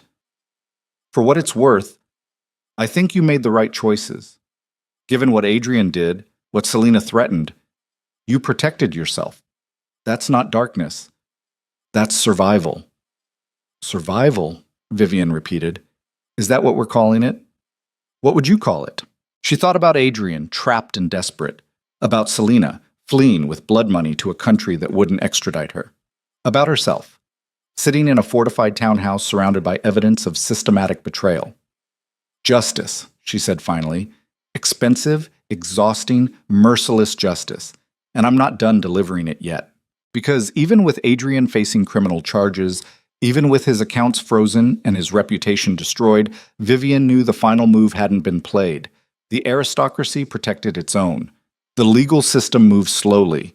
There were still ways Adrian could wriggle free, cut deals, emerge damaged but not destroyed.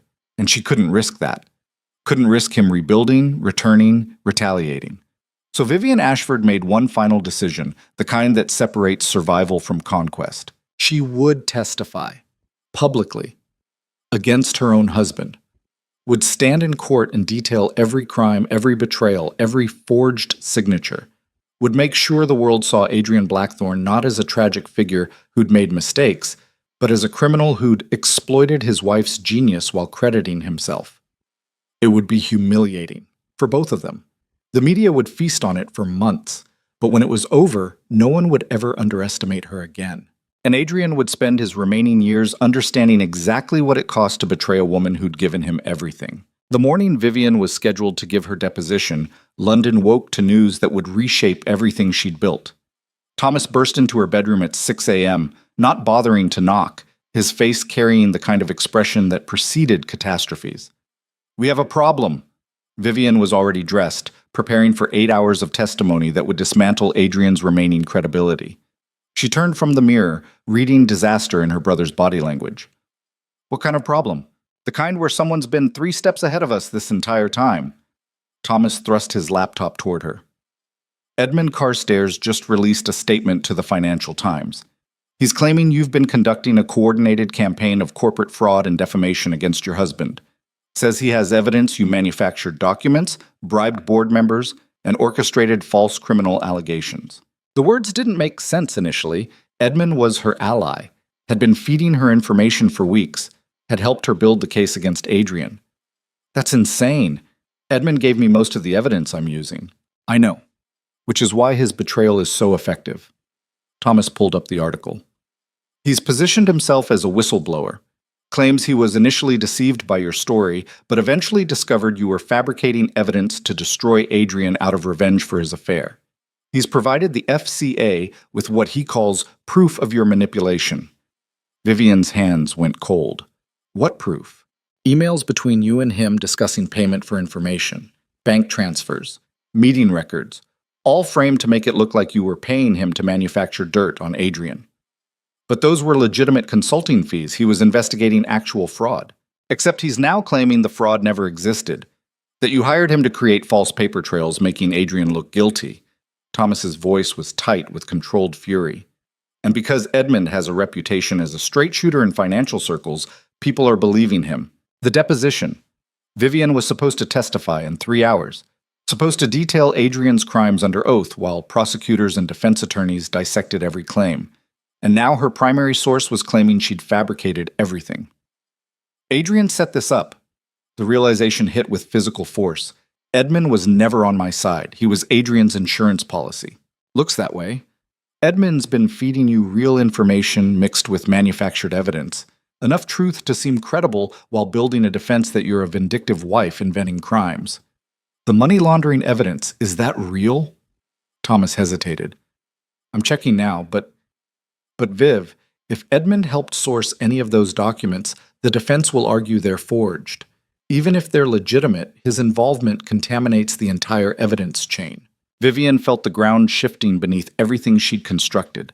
6 weeks of methodical destruction, of strategic dismantling, suddenly revealed as a trap she'd walked into while thinking she was setting one. Who else knows? Edmund released the statement an hour ago. By now, every major outlet is running some version of the story. Your lawyers are fielding calls. The prosecution is probably considering whether to postpone your deposition. Her phone started buzzing. Marcus Webb. She answered on speaker. Tell me Edmund's lying, Marcus said without preamble. He's lying. But he's lying strategically, using real transactions and framing them as conspiracy. That's what I thought. But Vivian, this is bad. He's got documents showing you paid him over £200,000 in the past month. Screenshots of your messages discussing Adrian's vulnerabilities, meeting logs that could be interpreted as planning a character assassination campaign. All of which happened in the context of legitimate investigation. I know that. You know that. But a jury? Marcus's doubt was palpable. Edmund's story is simpler, more dramatic. Scorned wife manufactures evidence against cheating husband. It's tabloid gold and reasonable doubt wrapped in one package. Vivian closed her eyes, thinking through implications. Can we still prosecute Adrian? Technically, yes.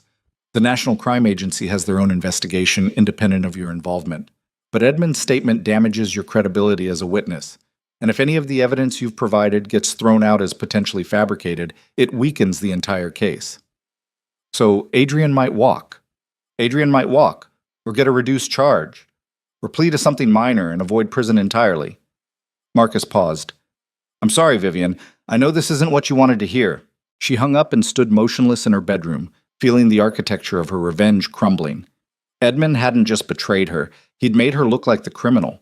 Every strategic move she'd made now reframed as vindictive manipulation. Every piece of evidence she'd gathered now suspect. We can fight this, Thomas said, but his conviction was thin. We can prove Edmund's lying. Can we?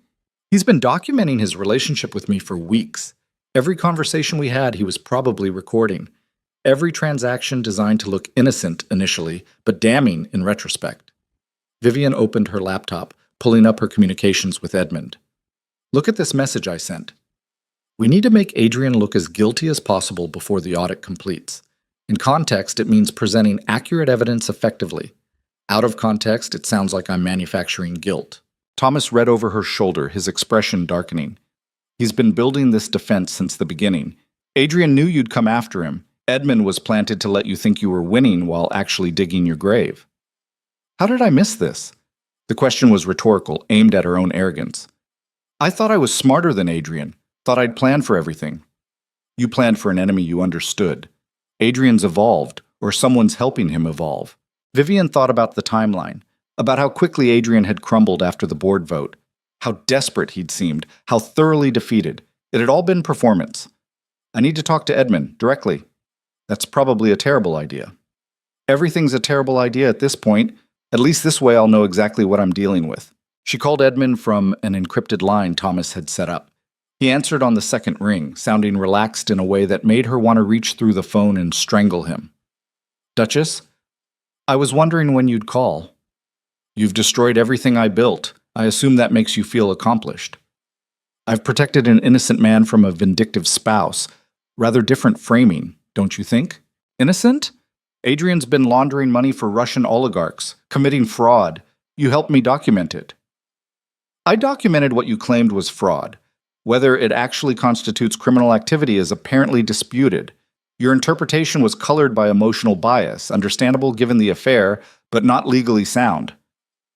The gaslighting was breathtaking. Edmund was rewriting objective crime as subjective interpretation. Why? Vivian kept her voice level. Why help me for weeks just to destroy everything now? Because Adrian offered me something better than your consulting fees. Partnership, real power instead of commissioned investigations. Edmund's tone shifted, became almost friendly. I admire what you tried to do, Vivian, truly. Building a case that comprehensive while maintaining your social position?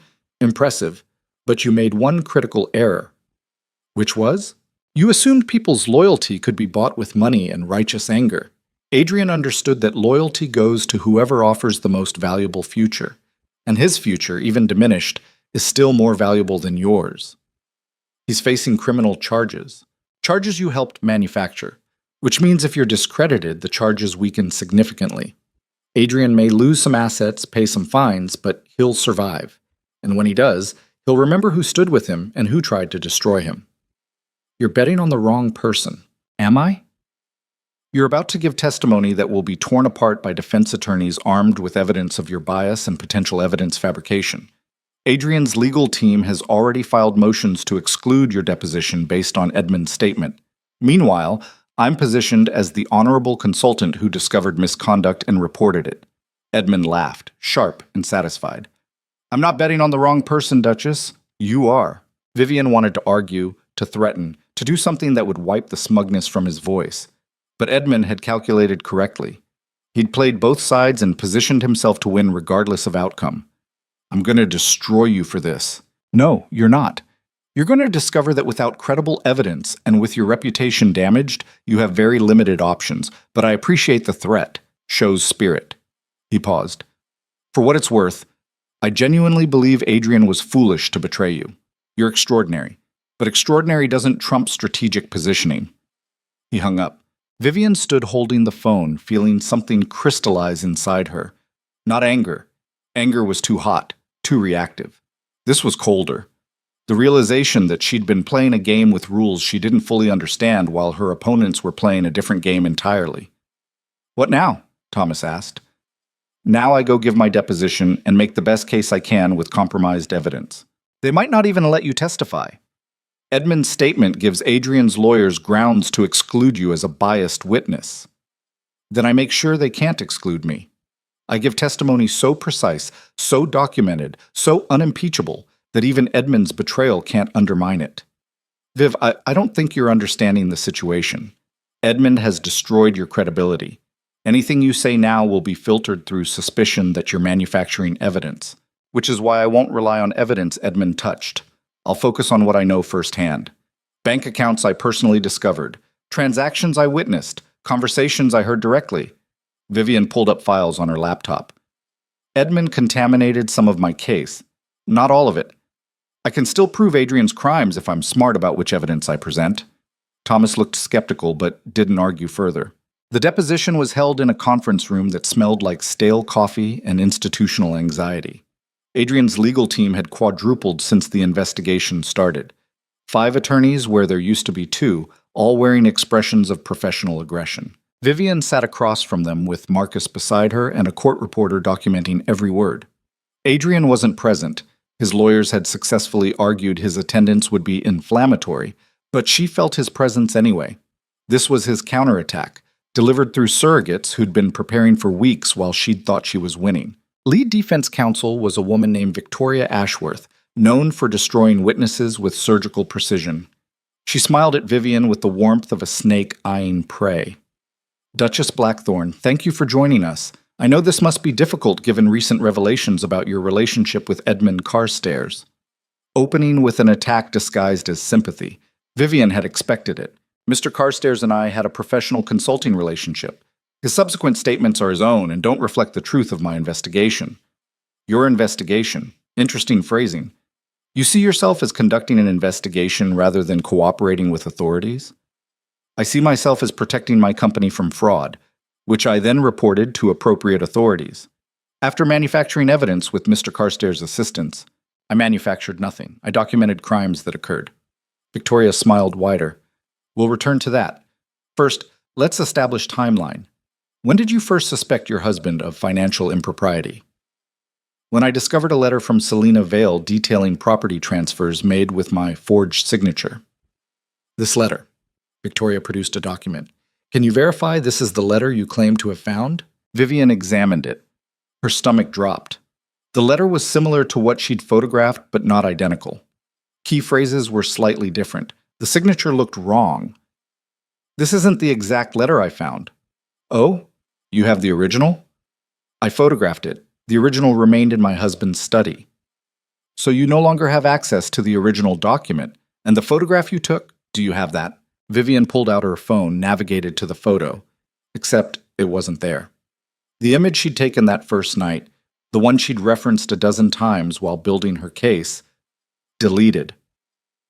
Someone's deleted it from my phone. How convenient.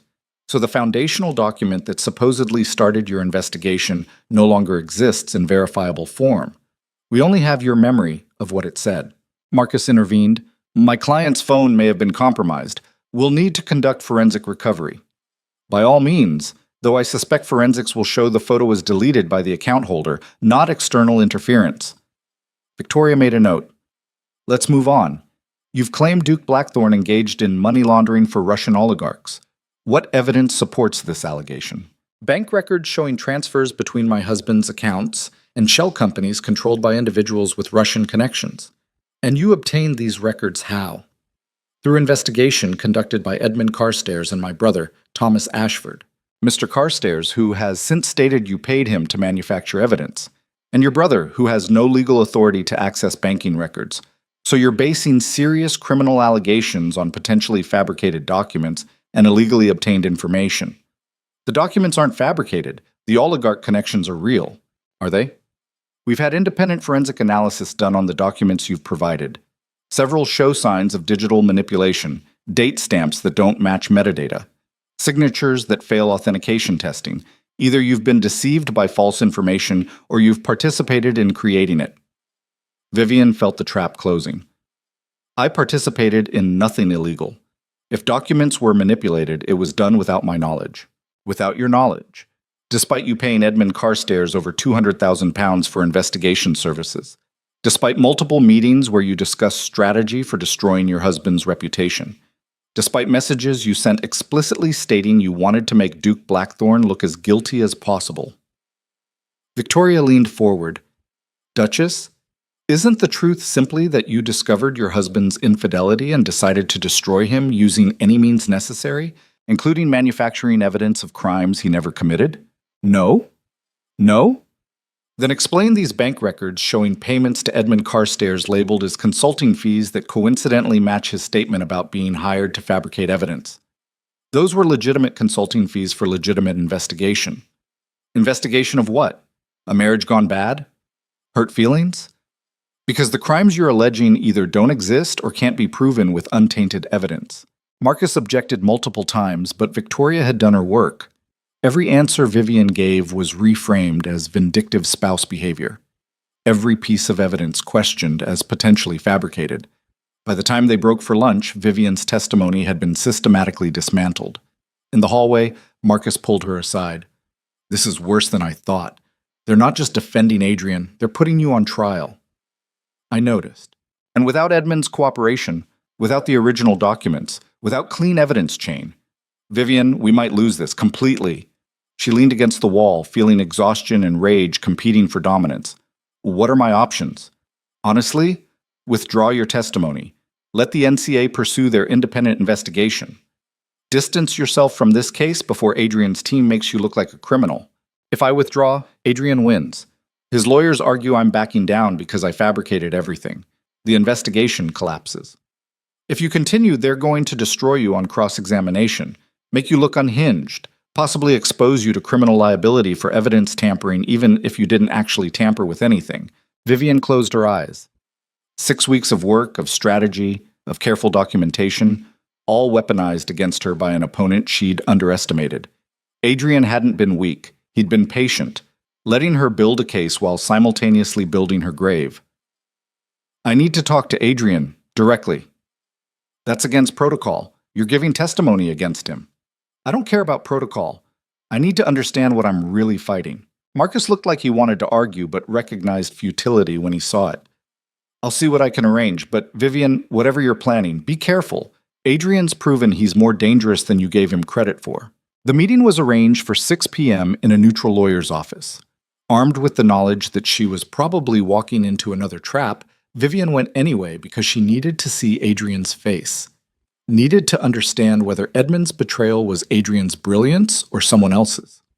Adrian looked better than he had in weeks.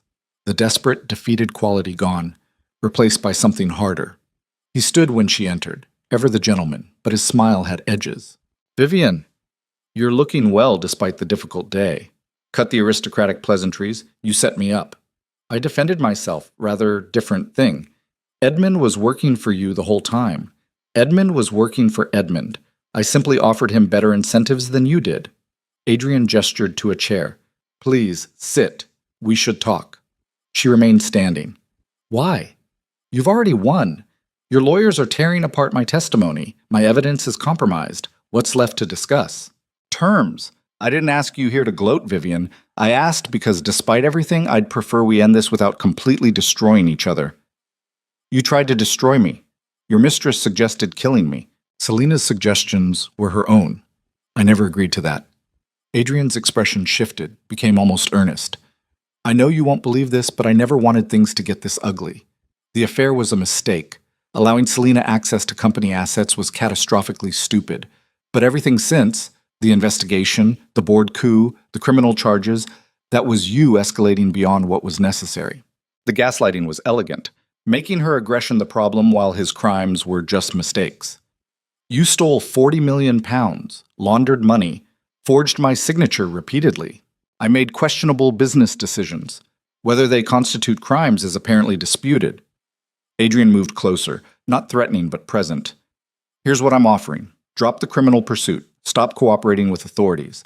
In exchange, I'll sign over majority control of Blackthorn Holdings to you. You get the company, I maintain dignity and avoid prison. We both walk away with something. You expect me to let you commit crimes without consequences? I expect you to recognize that consequences are negotiable between people of our class. Prison doesn't serve anyone. But you running the company you built? That's justice of a sort. Vivian studied his face, looking for deception. What's the catch? No catch. I sign documents tomorrow transferring operational control. You release a statement saying the investigation was based on misunderstandings and business disputes rather than criminal activity. Within 6 months, we're divorced quietly. You keep the company, I keep my freedom and enough assets to maintain basic lifestyle. Why would you offer this now? Your lawyers are winning. Winning today doesn't mean winning tomorrow.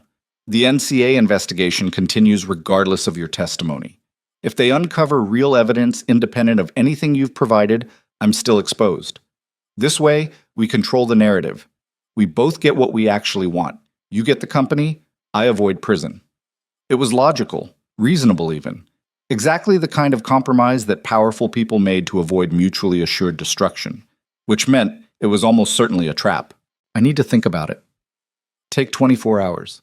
But Vivian, understand something. This offer expires. If you refuse, we continue this fight until one of us is completely destroyed. And I've learned from my mistakes. I won't underestimate you again. She left the meeting feeling displaced, like she'd entered one reality and exited into another. Everything she thought she understood about Adrian's strategy suddenly uncertain. Thomas was waiting at the townhouse. How'd it go? He offered me the company in exchange for dropping criminal charges. That's surprisingly reasonable for someone who supposedly has the upper hand. Which is why I don't trust it. Adrian doesn't concede unless concession serves him. Vivian poured herself whiskey, normally not her habit, but necessary tonight. He's either genuinely worried the NCA will find something he can't defend against, or this is another level of manipulation I'm not seeing. Could be both.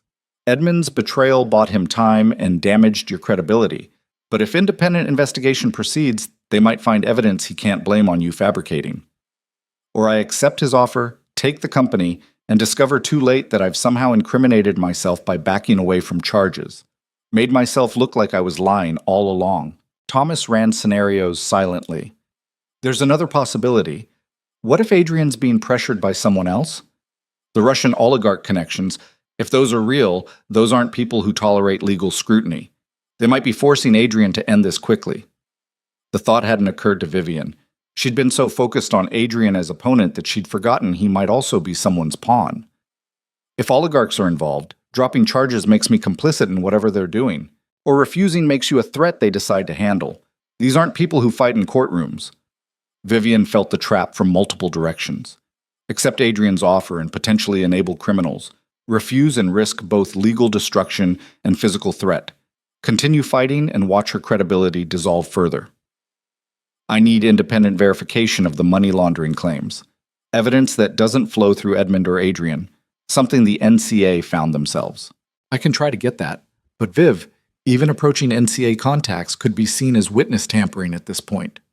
Then do it carefully, because I need to know whether Adrian's crimes are real before I decide to let him walk away from them. The next morning brought another shock.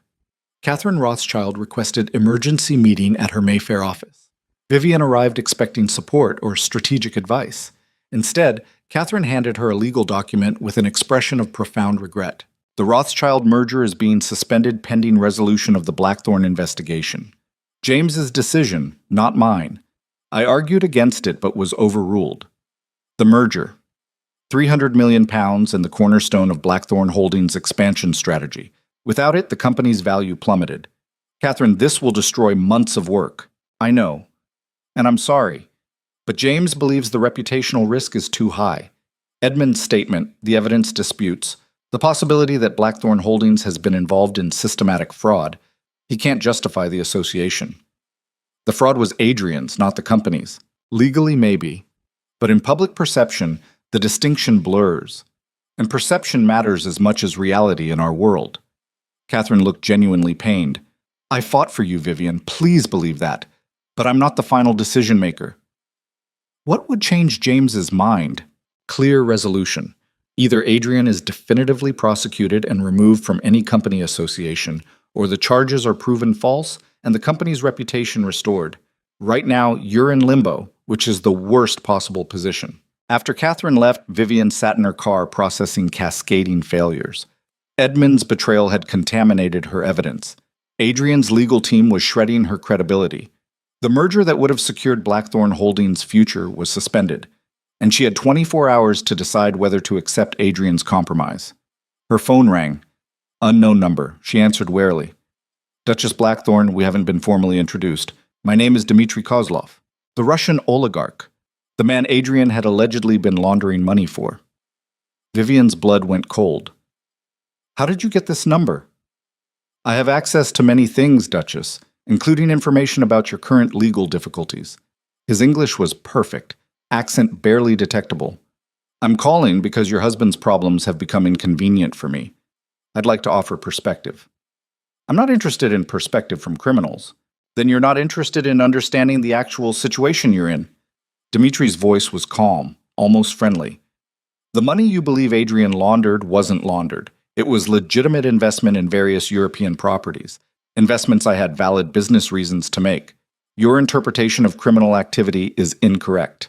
Bank records show complex international transactions that appear suspicious to untrained observers, which is why I've provided additional documentation to the National Crime Agency proving all transactions were legal, properly reported, and above board. Vivian felt reality shifting again. You're claiming there was no money laundering?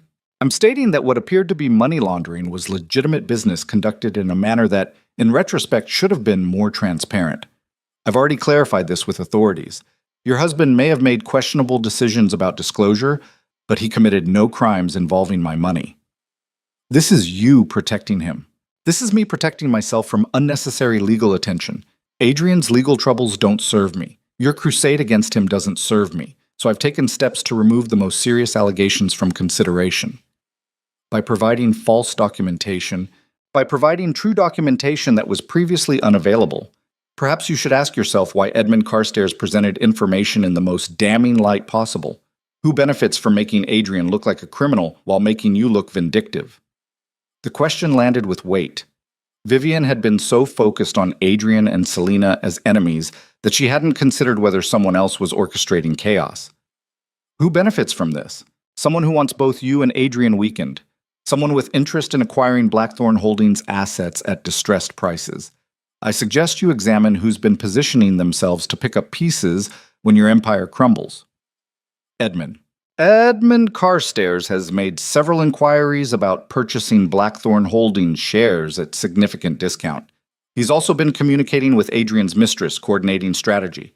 Your husband may have betrayed you, Duchess, but he's also being betrayed. We're both collateral damage in someone else's acquisition plan. Dimitri hung up before Vivian could respond. She sat stunned, reconfiguring everything. Edmund hadn't been helping her or Adrian. He'd been destroying both of them, creating chaos that devalued Blackthorn Holdings so he could acquire it cheaply.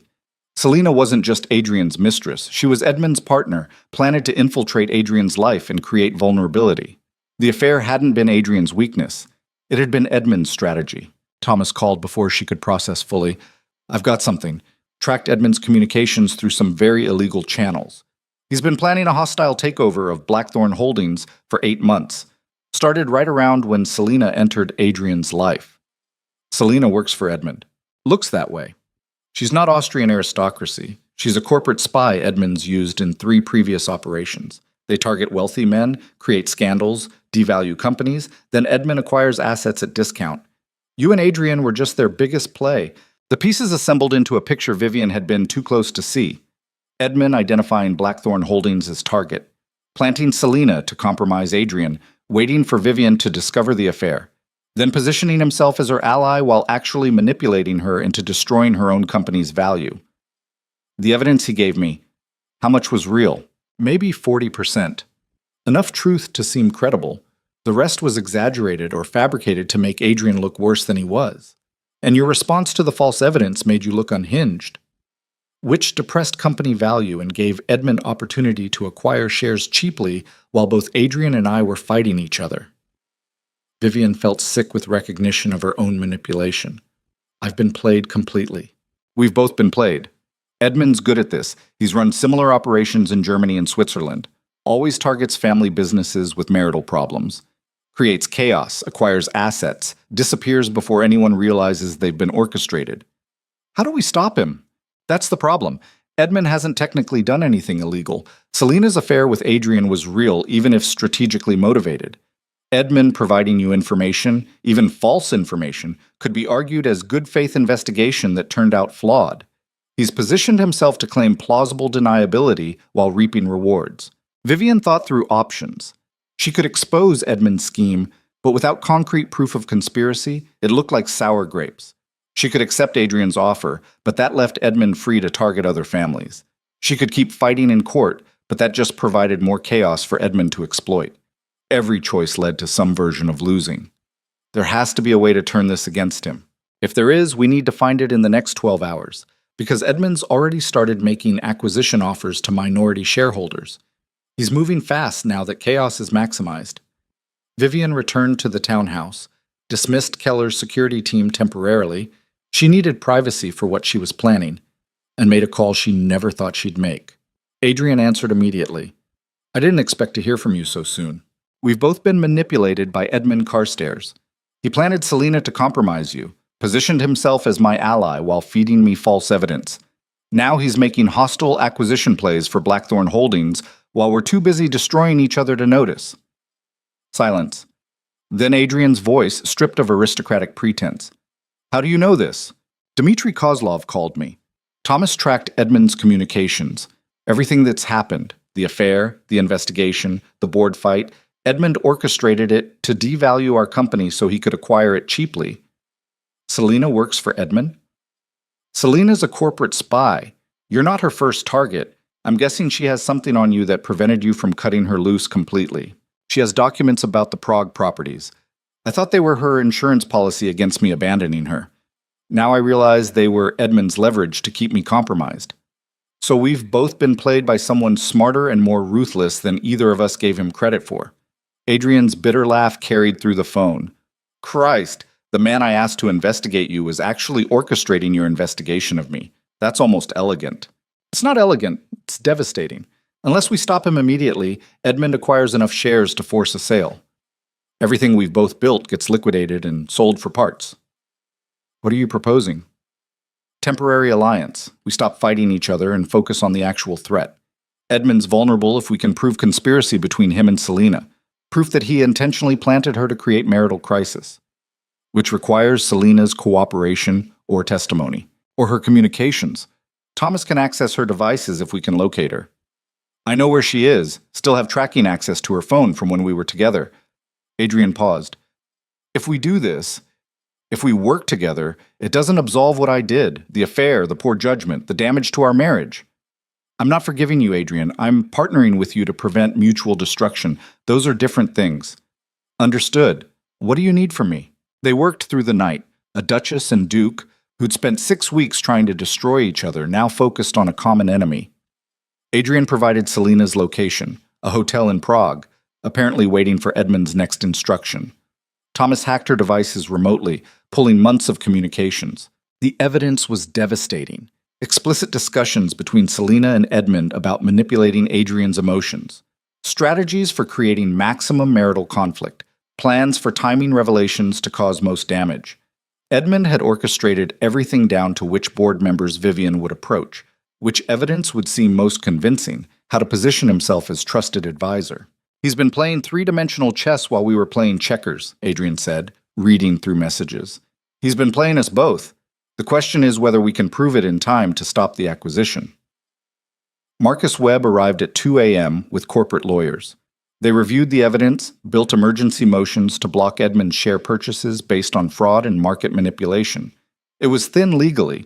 Edmund's actions were unethical more than illegal, but might buy time. The real leverage is threatening to expose him publicly, Marcus said. Edmund's entire business model depends on reputation. If his corporate espionage tactics become known, he loses access to future targets. So we threaten mutually assured destruction, Vivian said. He backs away from Blackthorn Holdings, or we release everything showing his methodology. Assuming he cares more about future opportunities than this current acquisition, it was a gamble, but gambling was better than surrendering. At 7 a.m., Vivian and Adrian walked into Edmund's office unannounced. He looked surprised for exactly 3 seconds before recovering his composure. Duchess, Duke, this is unexpected. We know everything, Vivian said simply. Selena's real identity. Your communications with her. The 8-month plan to orchestrate marital crisis and devalue Blackthorn Holdings.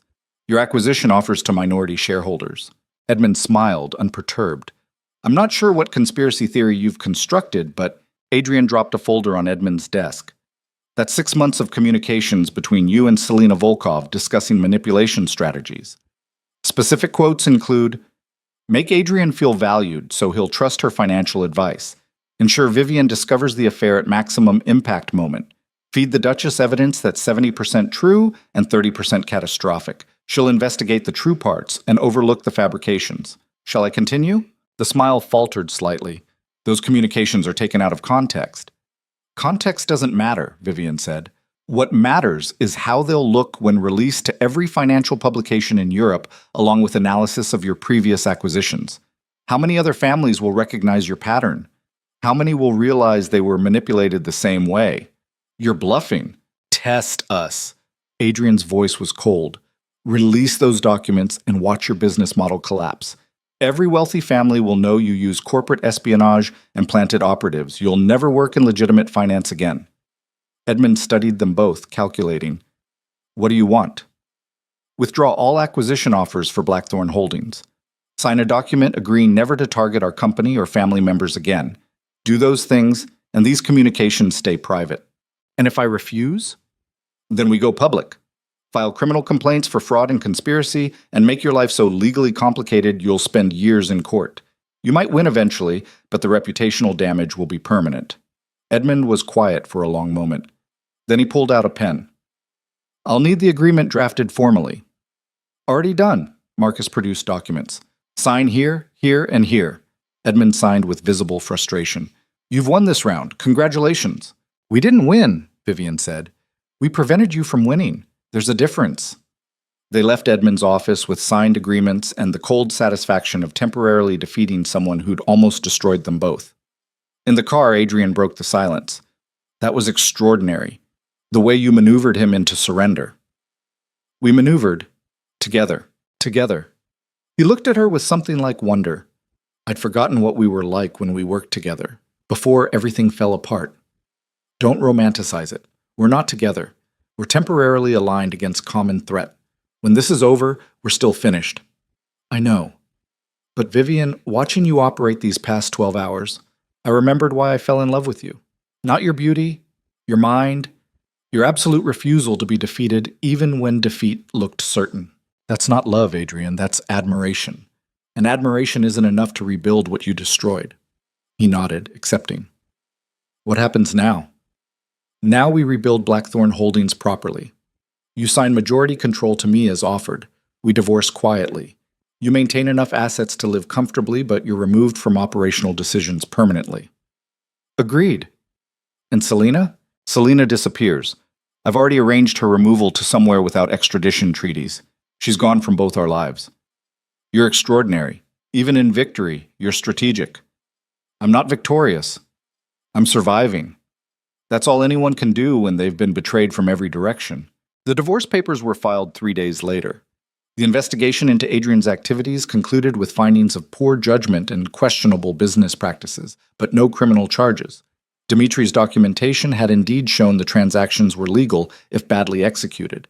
Edmund withdrew from London society, relocated to Switzerland, his reputation intact but his scheme exposed to those who mattered. Blackthorn Holdings remained under Vivian's control, diminished but viable. And Vivian sat in her study 6 months after everything collapsed, looking at legal documents that officially made her the owner of an empire she'd built twice, once as Duchess, once as divorcee. Thomas found her there. How do you feel? Empty, exhausted, victorious in ways that don't feel like victory. Edmund's gone. Adrian's neutered. You control the company. Those are wins. Are they? I won by discovering I'd been manipulated for months. By realizing everyone I trusted was either betraying me or preparing to. By becoming someone cold enough to threaten mutual destruction without flinching. She looked at her brother. I survived. But I'm not sure what survived is recognizable as the woman who started this. People change when circumstances demand it. That's what frightens me. How easy it was to become this person. How natural it felt to move from hurt to rage to calculated destruction. Adrian betrayed me, but I became someone capable of systematic revenge. Edmund manipulated me, but I learned to manipulate just as effectively. At what point does survival transform you into exactly what you're fighting against? Thomas sat beside her. You're asking whether you've lost yourself. I'm observing that I found myself. And what I found is someone ruthless enough to win wars by any means necessary. That's power. But I'm not sure it's worth what I sacrificed to gain it. What did you sacrifice? The belief that loyalty matters, that love is real, that people can be trusted to be who they claim to be. Every relationship now filtered through suspicion about ulterior motives, every alliance temporary until someone offers better terms. It's functional, it's exhausting, and it's apparently what success looks like when you strip away all comforting delusions. Vivian stood looking out over London. Adrian taught me trust is weakness. Edmund taught me appearances are manufactured. Dimitri taught me even criminals have codes they follow, while the supposedly honorable destroy you casually. And I've learned the most important lesson of all. Which is? That power isn't built on love or loyalty or any noble foundation. It's built on the willingness to do what others won't, to become what others fear, to sacrifice every soft part of yourself until only the weapon remains. She turned to face Thomas. I've won. I've survived, and I'll never be vulnerable again. But I'm also not entirely sure who I am anymore beyond someone who knows how to fight wars others didn't realize they'd started. It wasn't triumph, it was transformation. And Vivian Ashford stood in the ruins of who she'd been, looking at who she'd become, understanding finally that some victories change you so completely that winning and losing become indistinguishable. The phone call came at 3 a.m, the kind of hour when bad news wore its most honest face. Vivian was still awake, had been awake most nights since the Edmund situation resolved, her mind too sharp and too damaged to allow rest. She saw the unknown number and answered because at this point, what threat could possibly surprise her anymore? Thomas's voice came through tight with controlled panic. Adrian's in the hospital. Someone tried to kill him. The words landed without the impact they should have carried. Vivian felt herself processing information with the cold efficiency she'd developed over months of warfare. analyzing threat vectors, calculating implications, identifying next moves. The part of her that might have felt fear or concern had been cauterized away by betrayal and survival. How bad is it? Bad. He's in surgery. Gunshot wound to the chest. Happened outside his club in Mayfair around midnight. Security cameras caught 2 men, professional execution style, but they disappeared before police arrived. Vivian was already dressing, phone wedged between shoulder and ear. Who knows about this? Just immediate family so far. Police are keeping it quiet while they investigate. But Viv, whoever did this wasn't random. This was targeted assassination. And if they wanted Adrian dead, there's a good chance you're on the same list. She'd already considered that possibility, was already running through enemies capable of ordering hits. Edmund was bitter, but not murderous. Selena was exiled and powerless. Dmitry Kozlov had claimed alliance, but Russian oligarchs were exactly the kind of people who eliminated problems efficiently. Get Keller's team back on full security protocol. I'm going to the hospital. That's not safe. If this is coordinated, then they'll try, regardless of where I am. At least at the hospital, I'll know what I'm dealing with. The drive through pre-dawn London felt surreal. City lights reflecting off rain-slicked streets, while Vivian's mind catalogued possibilities. Adrian had made enemies during their war. So had she. The question was which enemy had decided quiet victory wasn't sufficient and wanted permanent removal. Keller met her at the hospital entrance with 3 of his team, all looking military-grade alert. Situation assessment. 2 shooters, professional-grade weapons, knew exactly where Duke Blackthorne would be and when. This wasn't crime of passion. This was contracted work. Russian connections, Vivian said. Not quite a question. Possibly. Or someone else with resources to hire competent killers. We're running security sweeps on your movements for the past week, checking if anyone's been establishing patterns on you. The ICU waiting area was sterile and fluorescent, populated by Adrian's family members Vivian hadn't seen since the divorce proceedings. His mother, the Dowager Duchess, looked like she'd aged a decade overnight. His younger sister Catherine, different Catherine from Rothschild, was crying quietly in a corner. They all stopped and stared when Vivian entered. The woman who'd destroyed Adrian's reputation, ended their marriage, nearly sent him to prison. She could read the accusation in their faces even before anyone spoke. The Dowager Duchess stood with aristocratic rigidity that didn't quite hide her shaking hands. You shouldn't be here. He's still my business partner. I have a right to information about threats to Blackthorne Holdings leadership. Business partner. Catherine spat the words like they tasted poisonous. He's your husband. Was your husband. The man you tried to destroy because he made a mistake. He committed fraud and adultery. Those aren't mistakes. They're choices.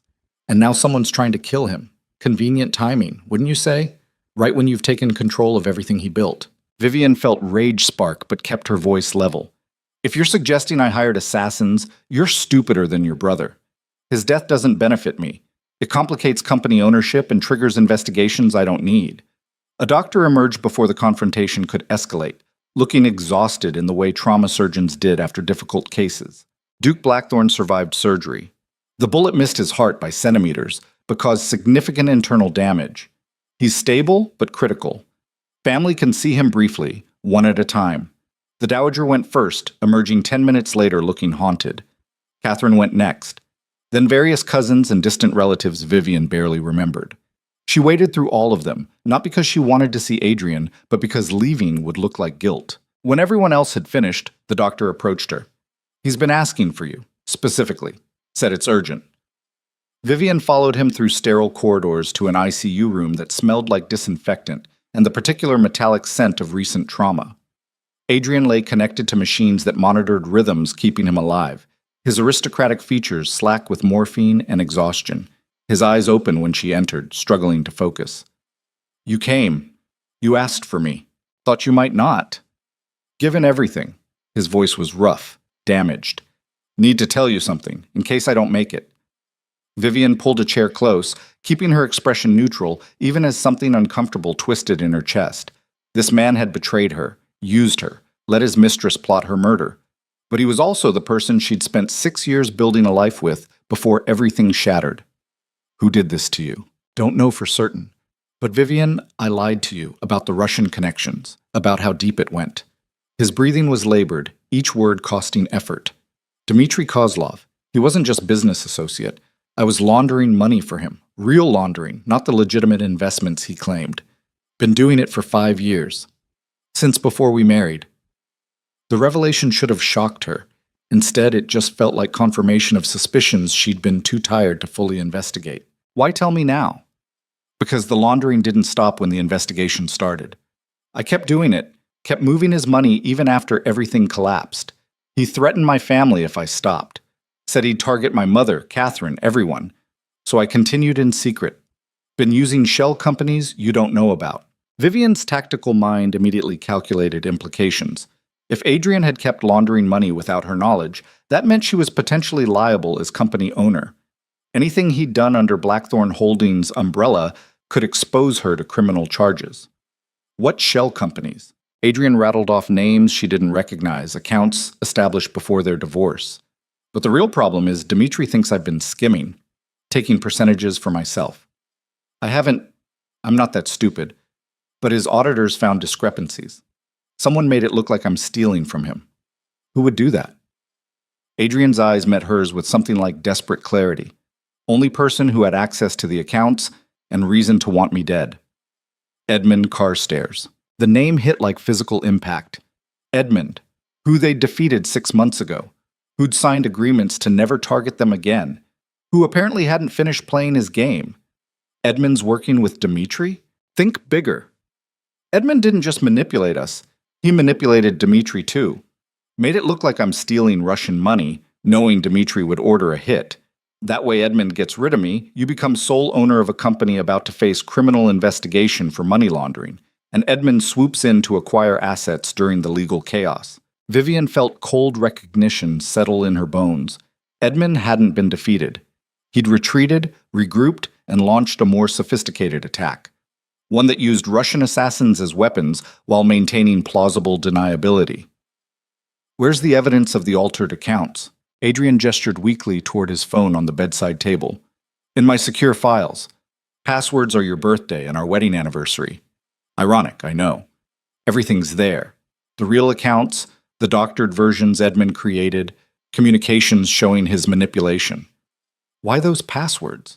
Because, despite everything, despite all my mistakes, those were the 2 most important days of my life. The day I met the woman who made me believe I could be better than I was. And the day I promised her forever before I destroyed it. Vivian took the phone without responding to the sentiment. She didn't have energy for complicated feelings about Adrian's regrets. She needed information, evidence, weapons. If Dimitri ordered this hit on you, I'm probably next on his list. You are. But Vivian, listen. Edmund's plan requires you alive long enough to inherit my debts and legal liability. Then you'll have an accident too, and Blackthorn Holdings gets liquidated. He's timing this perfectly, taking out pieces one by one. So I have how long before he makes his move? Days. Maybe less. Adrian's eyes were closing, morphine pulling him under. You need to get ahead of this. Expose Edmund before he finishes what he started. Use the evidence in my phone. It's everything you need to prove he's orchestrated all of it. Vivian stood, pocketing the phone. One more question. Do you regret it? Everything that brought us here? Adrian's response was barely audible. Every day. But regret doesn't undo damage. Just teaches you what loss tastes like. His eyes opened one more time. Win this, Vivian. Not for me, for you. Because you're extraordinary and you deserve to survive long enough to realize it. She left without saying goodbye, emotions too complicated to process while her mind was already racing through next moves. Edmund had orchestrated a scenario where both she and Adrian would be eliminated by Russian assassins, making their deaths look like organized crime cleanup, while he positioned himself to acquire their assets legally. It was elegant, brutal, exactly the kind of multi-layered strategy she should have anticipated from someone who'd already proven himself capable of long-term manipulation. Thomas was waiting in the hospital corridor, reading her expression with sibling accuracy. Whatever Adrian told you, it's bad. Edmund's still playing. He made it look like Adrian stole from Dmitry Kozlov. The assassination attempt was Dmitri's retaliation. I'm next unless we expose Edmund first. How do we expose a man who's built plausible deniability into every move? We do what he wouldn't expect. We go directly to Dmitri and show him he's been manipulated. Turn the weapon back on the person wielding it. Thomas looked skeptical. Russian oligarchs aren't known for reasonable conversation when they think they've been stolen from, which is why we bring overwhelming proof. Adrian's phone has everything: the real accounts, the doctored versions, evidence of Edmund's alterations. We show Dmitri he hasn't been robbed by Adrian. He's been played by Edmund. And if Dmitri doesn't believe us, then we die. But we were going to die anyway on Edmund's timeline. At least this way we're making aggressive moves instead of waiting for execution. They left the hospital under heavy security, Keller's team forming a protective perimeter that felt simultaneously necessary and surreal. 6 months ago, Vivian had been a Duchess at charity galas. Now she was traveling with armed guards to meet Russian criminals and prove she shouldn't be assassinated. The transformation should have felt wrong. Instead, it felt like the only honest version of herself she'd ever been. Someone who understood power came from willingness to fight wars others wouldn't even acknowledge existed. Dmitry Kozlov maintained a residence in Belgravia, the kind of property that cost £30 million and looked like a fortress disguised as elegant townhouse. Vivian called ahead from a burner phone, knowing Dmitry would have her regular number monitored. "We need to meet. I have information about who actually stole from you." Dmitry's response was cold. "I know who stole from me. He's currently in hospital recovering from my response." "You're wrong. And I can prove it. Give me 1 hour. If you're not convinced, you can add me to your list of problems to eliminate." Silence while he calculated. Then, 1 hour. Come alone, or my men will assume hostile intent. "She's not coming alone," Thomas said immediately after she hung up. "That's suicide. I'm coming without visible security. You and Keller can position outside, but I'm walking in alone. Dmitry needs to see confidence, not fear." The meeting was set for 11 a.m. at Dmitry's Belgravia residence.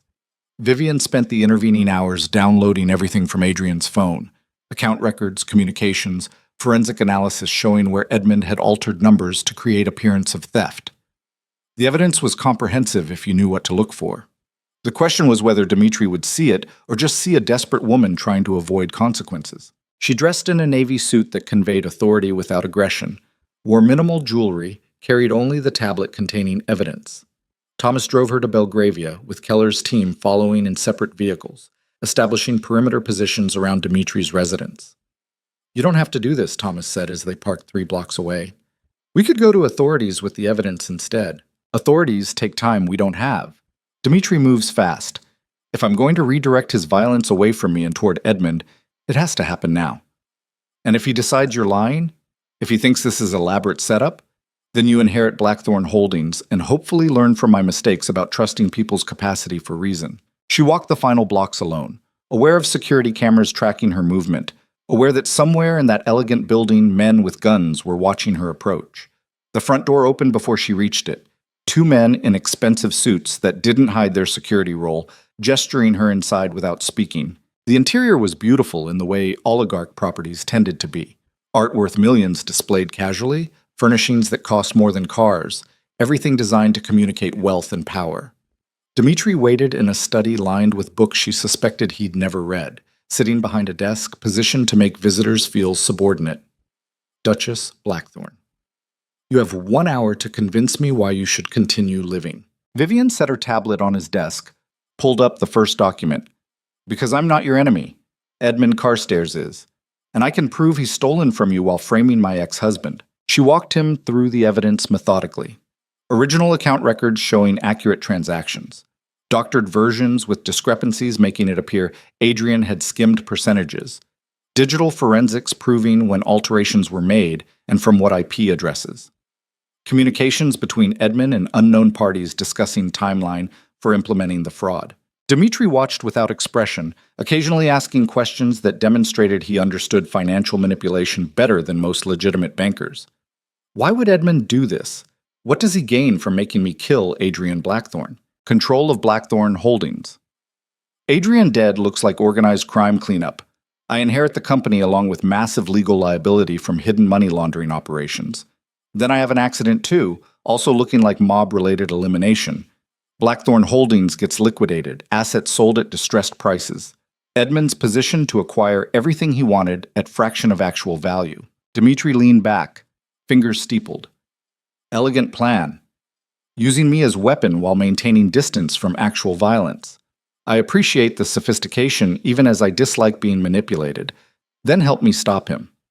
You don't benefit from being Edmund's tool. You benefit from eliminating the person actually stealing from you. And how do you propose we eliminate Edmund Carstairs? Vivian had anticipated this question, had spent the drive here considering options. We expose him publicly with evidence he can't deny or explain away. We show the financial community he's been running corporate espionage operations for years. We make him toxic to every legitimate business relationship he has. And we let him know that you know what he did, which should encourage him to disappear permanently rather than risk your direct retaliation. Dmitri smiled, sharp and dangerous. You're suggesting I frighten him away rather than kill him. I'm suggesting you make him understand that stealing from you has consequences beyond immediate violence, that you're more dangerous as ongoing threat than one-time execution. Edmund's smart. He'll run rather than spend his life looking over his shoulder, waiting for you to decide he's worth eliminating. Why should I show mercy to someone who used me as weapon against innocent parties? Because mercy that comes with reputation damage is worse than death for someone like Edmund. He needs credibility to operate. Take that away and he's finished in ways assassination wouldn't accomplish. And because I'm asking you to, which should count for something given I just walked into your house alone knowing you'd recently ordered a hit on my family. Dmitri studied her with what might have been respect. You're either extraordinarily brave or suicidally stupid. I haven't decided which. I've spent 6 months learning there's no functional difference between those things. Bravery is just stupidity that occasionally succeeds. He laughed, genuine amusement breaking through oligarch coldness. I see why Adrian married you. You're wasted on legitimate business. You should be running criminal enterprises. You have the mentality for it. I'm flattered and horrified in equal measure. Do we have an agreement? We have an agreement. Edmund Carstairs faces exposure and my displeasure rather than immediate execution. In exchange, you and Adrian stay out of my business permanently. No more money laundering, no more connections, completely separate operations. Done. And the hit on Adrian gets canceled. Consider it canceled. Dmitri stood, extending his hand. Though I suggest your ex-husband invest in better security. My men may stand down, but Edmund might have contingency plans. Vivian shook his hand, sealing an alliance with a criminal that felt more trustworthy than half the legitimate business relationships she'd maintained. Because at least Dmitri was honest about being dangerous. The walk back to Thomas's car felt different than the approach. Lighter, somehow, despite knowing she'd just negotiated with someone who ordered murders casually. She'd redirected assassination away from herself and Adrian, turned Dmitri's violence toward the person who actually deserved it, and potentially ended Edmund's career in one meeting. It should have felt like victory. Instead, it just felt like survival. Thomas read her expression when she got in the car. It worked? It worked. Dmitri's calling off the hit and going after Edmund instead. We're clear. Then why do you look like you just lost something? Because I did. Whatever remaining illusions I had about solving problems through legitimate channels, I just made an alliance with a criminal to threaten another criminal into submission. That's not how functional societies operate. Functional societies didn't try to have you killed. You did what was necessary. Necessary. Vivian stared out the window as London passed by. That's the word people use when they've become something they never intended to be. When survival requires compromising every principle they thought they stood for. You sound like you regret it. I regret that it was necessary. I regret that I'm apparently very good at operating in spaces where normal rules don't apply. I regret that the woman I was a year ago would be horrified by the woman I've become. Thomas drove in silence for several blocks. For what it's worth, I think the woman you've become is stronger than the woman you were. Stronger and lonelier. Strength purchased with trust is expensive. Vivian closed her eyes. But we're not done. Edmund still needs to be exposed publicly. Dmitri's threat handles immediate danger, but we need permanent solution. What are you thinking? I'm thinking we use the annual shareholders meeting. Blackthorn Holdings has its biggest gathering in 3 days. Every major investor, board member, financial reporter in London will be there. We present evidence of Edmund's corporate espionage tactics in front of everyone he needs to impress. Make it impossible for him to rebuild credibility. That's publicly humiliating a man who's proven himself dangerous. He might retaliate. Let him try. At that point, he'll be facing both me and Dmitri Kozlov's displeasure. Even Edmund's not stupid enough to continue fighting when he's completely outmatched. They spent the next 2 days preparing a presentation that would destroy Edmund Carstairs without technically committing slander. Everything documented, everything provable, everything presented as concern about corporate governance standards rather than personal vendetta. Adrian was released from hospital under heavy security, still weak but alive. He and Vivian maintained careful distance, communicating through lawyers and assistants, neither quite ready to address the complicated feelings created by shared near-death experiences. The annual shareholders' meeting convened in a conference center that could hold 800 people. Every seat was filled. Word had spread that something significant was planned, and London's financial elite never missed potential scandal. Vivian stood backstage with Thomas, checking notes one final time. Her hands were steady, her breathing controlled. Everything she'd learned about performing under pressure compressed into this moment. "You ready?" Thomas asked. "I'm terrified, which means I'm perfectly ready." The introduction was handled by Peter Thornton, the CFO who'd supported her through the board restructuring. When he announced Vivian would be presenting special information regarding corporate security practices, the room went silent with anticipation. Vivian walked onto the stage in a crimson suit that made her look like controlled fire. She didn't smile, didn't perform warmth, just pure authority as she activated the presentation screens. "Good morning. I'm here to discuss a threat to our industry that goes beyond typical competition. I'm talking about systematic corporate espionage designed to manufacture crises that devalue companies for acquisition purposes." She walked them through Edmund's methodology without naming him initially. How consultants could be planted to gain trust. How mistresses could be introduced to create marital chaos. How evidence could be manipulated to make legitimate business owners look criminal. The audience was riveted, recognizing tactics that had probably been used against some of them. Then she named Edmund Carstairs specifically, pulling up communications proving he'd run this operation against Blackthorn Holdings, showing his previous targets in Germany and Switzerland, demonstrating pattern of behavior that should concern every family business in Europe. Edmund was in the audience. She'd made sure he received invitation, knowing his ego wouldn't let him miss Blackthorn Holdings' annual meeting. She watched his face go from confident to pale as evidence accumulated on screen. He stood abruptly, moving toward exits, but security she'd positioned blocked his path. "Mr. Carstairs, you're welcome to stay and address these allegations publicly." Edmund's expression was venomous. "This is defamation. I'll sue you for everything." "Then sue. Everything I've presented is documented truth, but I suspect you won't pursue legal action because that would require a discovery process where even more of your operations get exposed." Vivian's voice was steel. "You're finished in London, finished in any legitimate business community, and if you're smart, you'll leave Britain entirely before certain other parties I've shared this information with decide you're worth their attention." The threat was clear to anyone who understood how oligarchs handled betrayal. Edmund understood immediately. His face registered the realization that Dmitry Kozlov now knew he'd been manipulated. He left the conference center without responding, security partying to let him through. The room erupted in whispered conversations, board members and investors processing implications. Vivian concluded her presentation with calm authority. "Blackthorn Holdings has survived a systematic attack designed to destroy us. We've emerged stronger and more vigilant.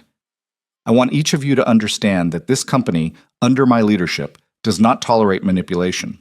We don't forgive betrayal, and we will always, always fight to protect what we've built." The applause was deafening, not because she was likable, she'd stopped trying to be likable months ago, but because she demonstrated strength. In their world, strength was the only currency that mattered. Adrian was waiting backstage when she came off, leaning heavily on a cane but standing on his own. That was extraordinary. That was necessary. He nodded, accepting the distinction. "Vivian, I know things between us are broken beyond repair, but I need you to know something.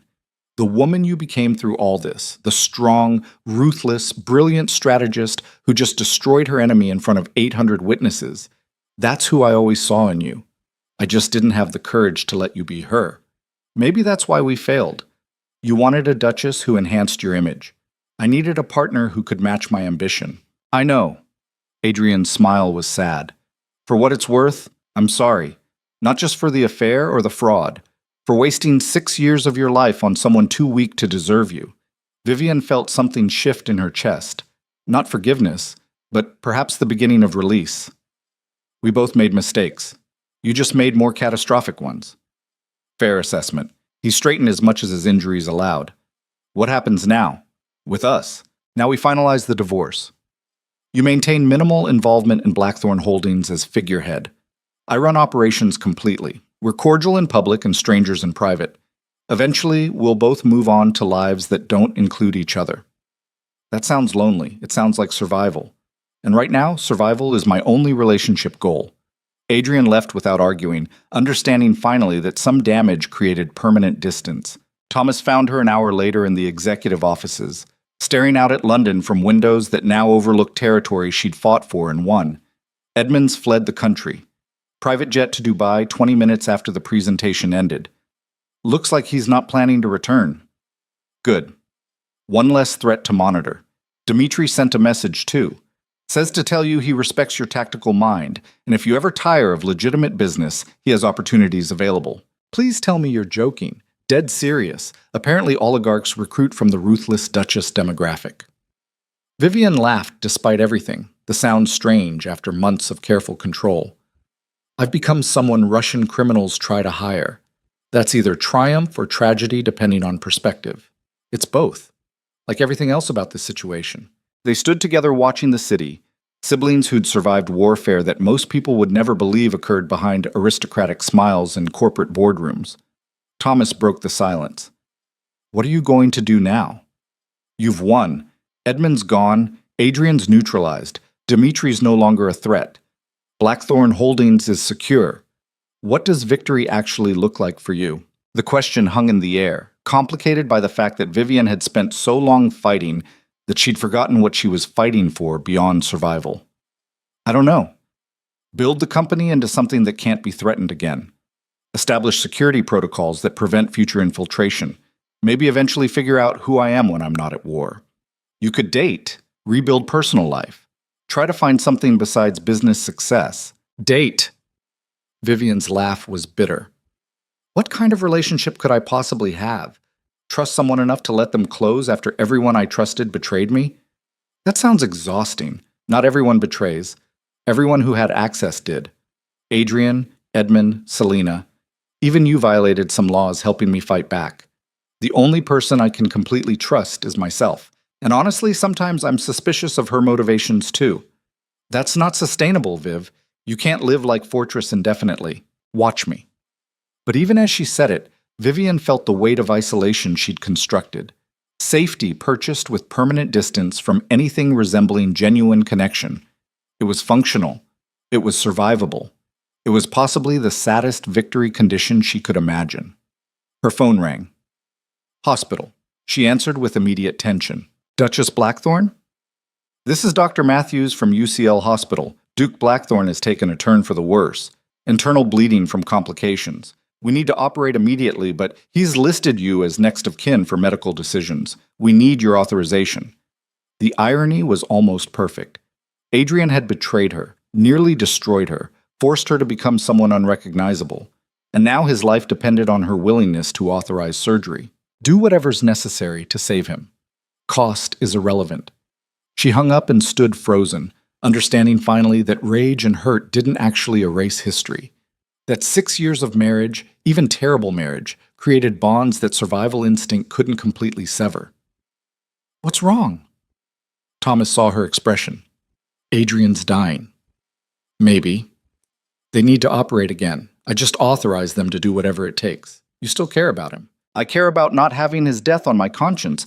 There's a difference. Is there? Vivian didn't answer because she wasn't entirely sure. The woman she'd become could calculate strategic advantage and execute ruthless plans without hesitation. But underneath all that armor, some damaged part of her still remembered loving Adrian before he destroyed everything. They drove back to the hospital through afternoon traffic that felt surreal given the morning's triumph. She'd just demolished her enemy in front of London's financial elite. And now she was racing to make sure her ex-husband didn't die from complications of an assassination attempt she'd helped prevent. The ICU waiting room was empty this time. Adrian's family apparently hadn't been notified yet. Vivian sat in the same uncomfortable chair she'd occupied days earlier, waiting while surgeons fought to repair damage from Russian bullets and internal bleeding. Thomas sat beside her in solidarity. You know this isn't your fault. Whatever happens to Adrian, I know, but knowing and feeling are different things. Hours passed. Vivian refused coffee, refused food, just sat processing the strange mathematics of caring about someone she also hated. Adrian had betrayed her systematically, but he'd also been her partner for 6 years. Had been the person she'd built dreams with before reality destroyed them. The contradictions were exhausting. Dr. Matthews emerged at 7 p.m. looking cautiously optimistic. He's stable. We stopped the bleeding and repaired additional damage. He should recover fully with time. The relief Vivian felt was disproportionate to someone she claimed to hate. Thank you. He's asking for you again. Says it's important. Against better judgment, Vivian followed the doctor to Adrian's room. He looked worse than before, paler, weaker, hollowed out by trauma and surgery. You came back. You're still my responsibility, apparently, even divorced. Adrian's smile was faint.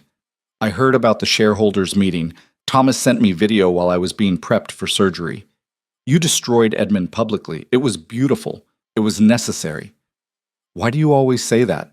As if everything you do is just survival strategy rather than choice. Because I'm not sure I'm capable of choosing anything except survival anymore. Everything else got burned out of me. Adrian was quiet for a moment. I destroyed something in you. The version of Vivian who believed in love and partnership and all those idealistic things we promised each other. I'm sorry for that. More than the affair, more than the fraud. I'm sorry for killing the woman you were. The words landed with unexpected weight. Vivian found herself sitting in the chair beside his bed without consciously deciding to. You didn't kill her alone. I participated. I chose to become this person rather than stay vulnerable. That's on me as much as you. Do you regret it? Becoming this version of yourself? Every day. And never. Vivian met his eyes directly. I regret what it cost, but I'm alive and powerful in ways I never was as your decorative Duchess. So it's complicated. Most worthwhile things are. While they sat in silence that felt less hostile than usual. Two people who destroyed each other learning to exist in the same space without immediate warfare. What happens after this? Adrian asked. After I recover and the divorce finalizes and we're officially done with each other? I don't know. I've been so focused on surviving the next threat that I haven't thought about what life looks like when threats stop coming. Maybe that's what you should focus on now. Building something instead of defending something. Vivian considered it. Building felt impossible when her default mode had become fortress defense. But maybe that was the next transformation, learning to create rather than just prevent destruction. I'll think about it. After you're recovered and Edmund's truly gone, and I've established security protocols that mean I can sleep without worrying about assassination attempts. Adrian laughed weakly. So in about 5 years. Optimistically. She stood to leave, but Adrian caught her hand with surprising strength. Vivian, thank you. For authorizing the surgery, for preventing Dimitri from finishing his hit, for not letting me die even though I would have deserved it. You wouldn't have deserved it. You're terrible husband and unethical businessman, but that doesn't warrant execution. She squeezed his hand briefly before releasing it. Recover. Build whatever life you can from what's left. And maybe someday we'll both forgive ourselves for what we became trying to survive each other. She left before emotion could complicate the moment further. Outside the hospital, London was dark and cold. November wind cutting through her jacket. Vivian stood on the steps, looking at the city she'd fought to keep her place in, wondering what victory actually meant now that she'd achieved it. Thomas appeared beside her. Where to now? Home. Real home. Not the townhouse or the manor. Somewhere that's just mine without history of what I've lost. You planning to buy new property? I'm planning to figure out who Vivian Ashford is when she's not at war. Who I am without enemies to destroy or empires to protect. It's terrifying. Most worthwhile things are. She smiled at him, echoing Adrian's words. When did you become wise? Somewhere between hacking Russian oligarch communications and helping my sister negotiate with assassins. Trauma builds character, apparently. They drove through London toward uncertain future, Vivian's mind already cataloging next steps. Finalize divorce. Restructure Blackthorn Holdings. Establish true independence. Possibly, eventually, figure out if she was capable of relationships that didn't end in betrayal and mutual destruction. But first, tonight. She just needed to sit in silence and acknowledge she'd survived. Had won. had become someone powerful enough to defeat every enemy while losing parts of herself she wasn't sure she wanted back. The phone call came as they approached Knightsbridge. Unknown number again. Vivian answered warily. Duchess Blackthorn. A woman's voice, accented and unfamiliar. We haven't met, but we have mutual interests. I represent parties who are very interested in your recent conflict with Edmund Carstairs. We'd like to discuss potential partnership. Who is this? Someone who recognizes exceptional talent when they see it. You've demonstrated remarkable strategic capability. There are people who value those skills and would compensate appropriately for consulting services. I'm not interested in whatever you're selling, offering opportunity. You've spent months fighting defensive battles. We're proposing you consider offensive ones. Corporate intelligence, strategic consulting, the kind of work that leverages your newly developed expertise. Vivian felt cold recognition.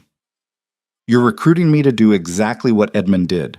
Corporate espionage. We prefer to call it strategic consulting. But yes, essentially, you've proven yourself capable. Why waste that capability on legitimate business when you could be compensated significantly better for work you're apparently quite good at?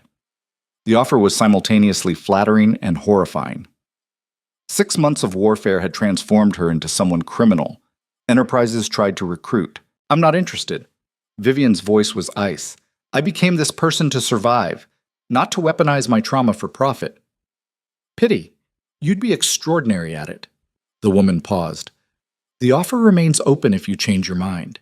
You know how to reach people like us now. And Duchess, we're always watching talented individuals, whether you work with us or not. The line disconnected. Vivian sat holding her phone, understanding with perfect clarity that survival had brought her to a precipice.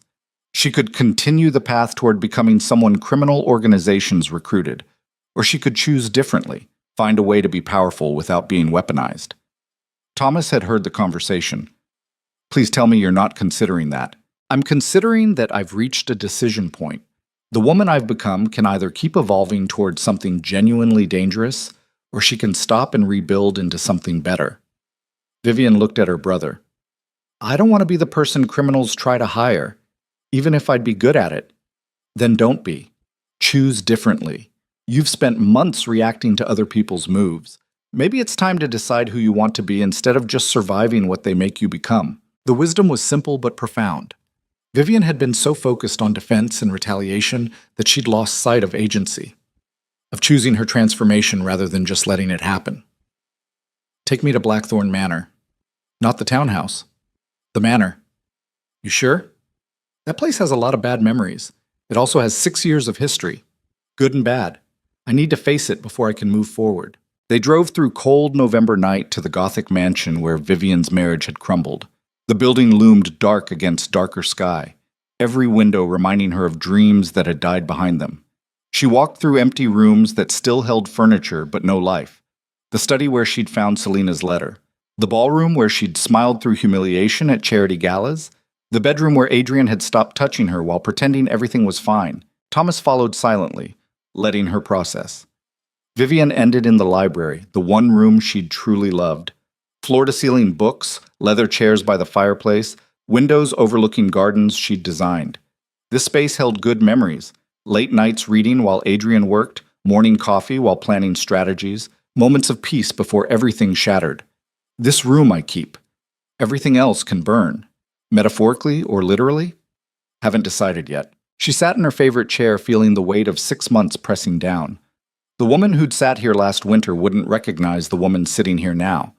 That woman had believed in love and partnership and fixing broken things. This woman knew better. But maybe, possibly, eventually this woman could learn new things beyond survival and retaliation.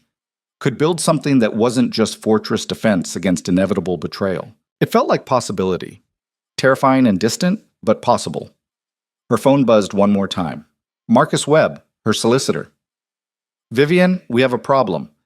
Edmund Carstairs just filed multiple lawsuits from Dubai. Defamation, tortious interference, about 15 other claims. He's also claiming you threatened him with criminal associates. This is going to be extensive litigation. Vivian laughed, surprising herself with genuine amusement. Of course he did. Of course this isn't over. Why would anything ever actually be finished? You don't sound concerned. I'm exhausted, Marcus. But Edmund's lawsuits from Dubai while running from Russian oligarch displeasure?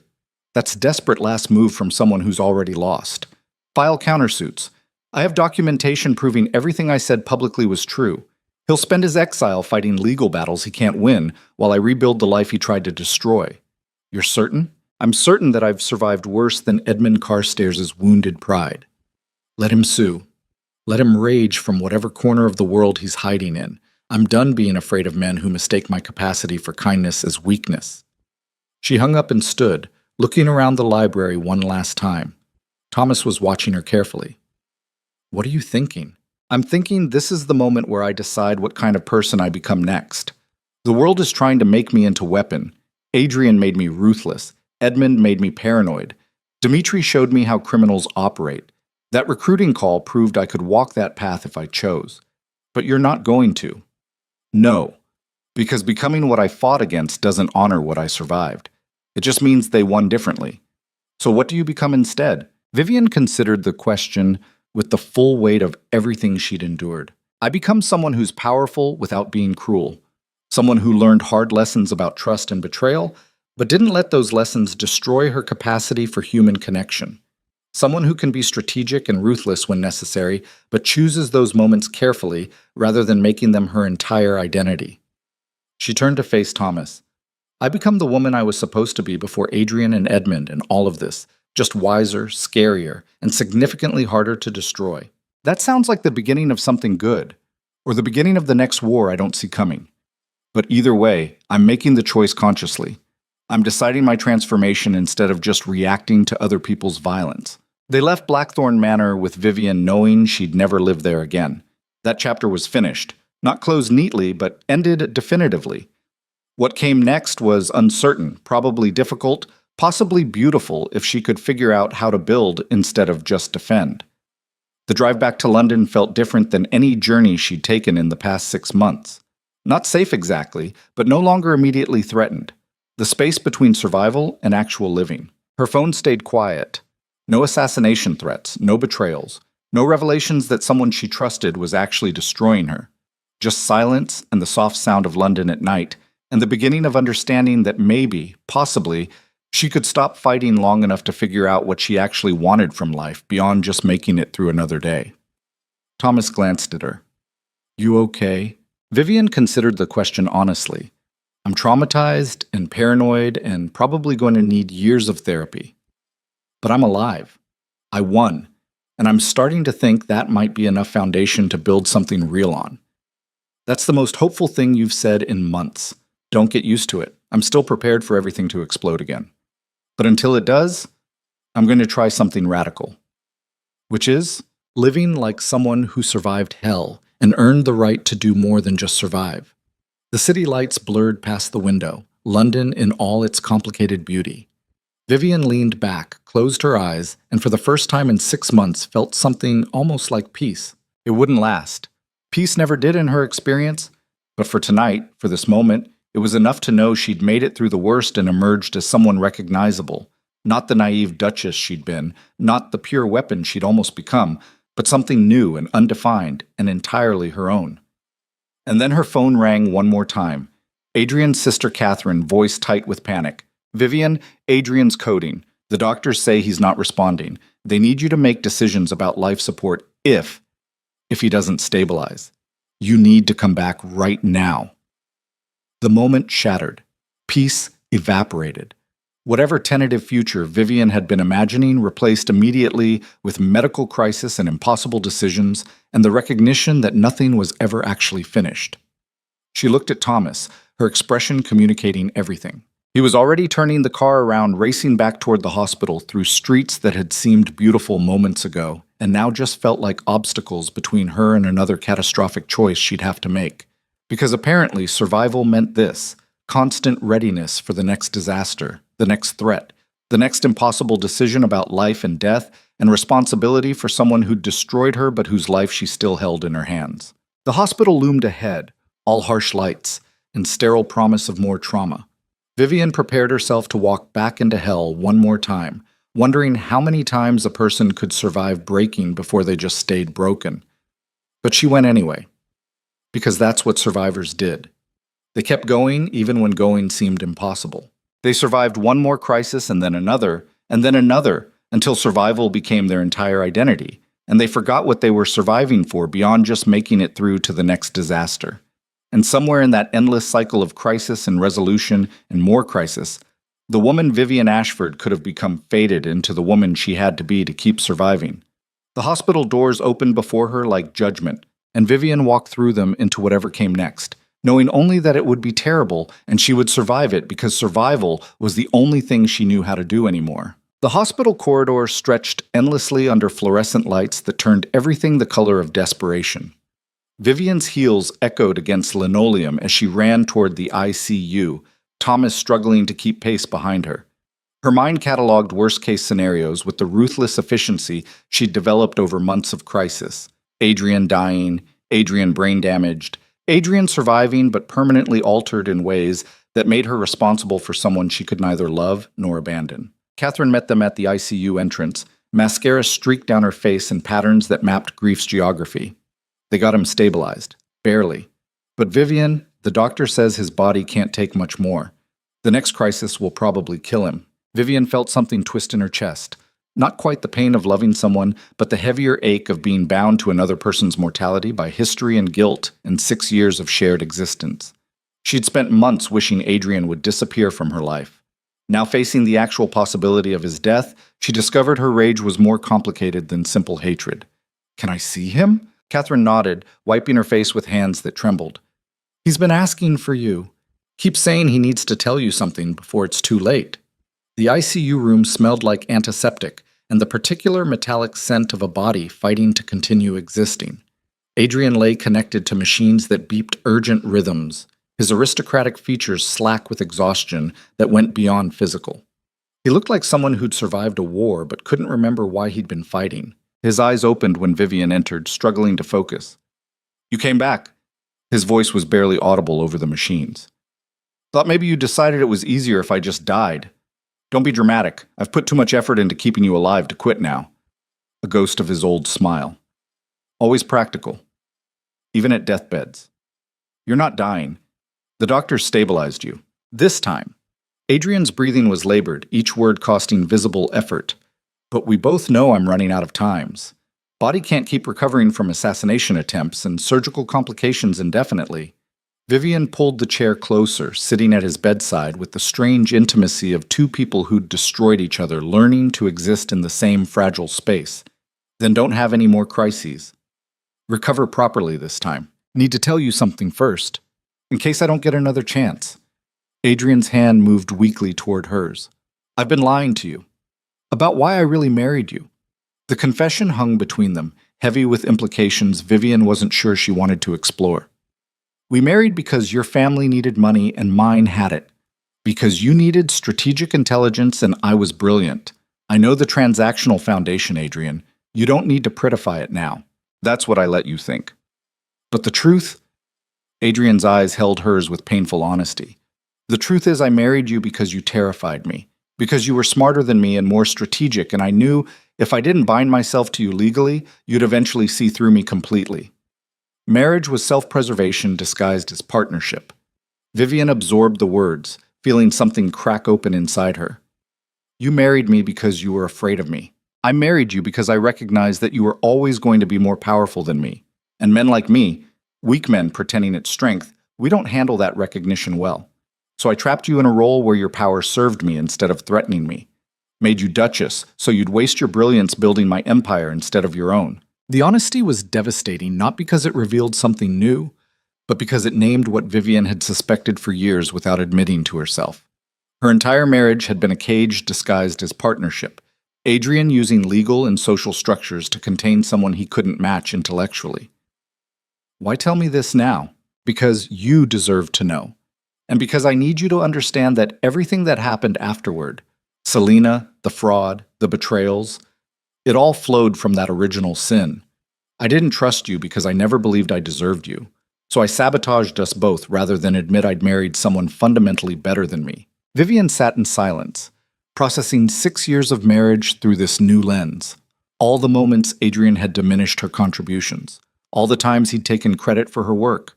all the subtle ways he'd positioned her as ornament rather than equal. None of it had been accidental. It had all been systematic containment of someone whose potential frightened him. You could have just divorced me. Let me go build my own empire. And admit failure publicly? Acknowledge that a woman was smarter than a duke? Adrian's bitter laugh dissolved into coughing. My pride couldn't handle it. So instead, I destroyed both of us slowly while pretending it was love. It wasn't all pretending. Vivian heard herself defending what they'd had, despite knowing it had been fundamentally broken. There were moments of genuine partnership, times when we worked together and created something real. Moments. But moments don't constitute a marriage. Adrian's hand finally reached hers, gripping with surprising strength. I loved you, Vivian, in whatever broken way I'm capable of loving. But I love my ego more, my title more, my need to feel superior more. And that's why we failed. Not because you weren't enough, because I couldn't handle how much you were. The machines beeped steady rhythm while Vivian sat with this truth. Her marriage had been doomed from the beginning, not by incompatibility, but by Adrian's fundamental inability to accept partnership with someone more capable. And she'd spent 6 years trying to make it work anyway, dimming her own light to make his ego feel less threatened. What do you want from me now? Forgiveness? No. Adrian's eyes were closing, exhaustion pulling him under. Just wanted you to know the truth, that you deserved better from the beginning. That the woman you became fighting me, ruthless and strategic and terrifying, that's who you always were. I just spent 6 years trying to suppress it. And I'm sorry. For all of it. For wasting your potential and your time and your capacity for trust. He fell asleep before Vivian could respond, leaving her sitting in the antiseptic silence, holding truths she'd never asked for but somehow needed.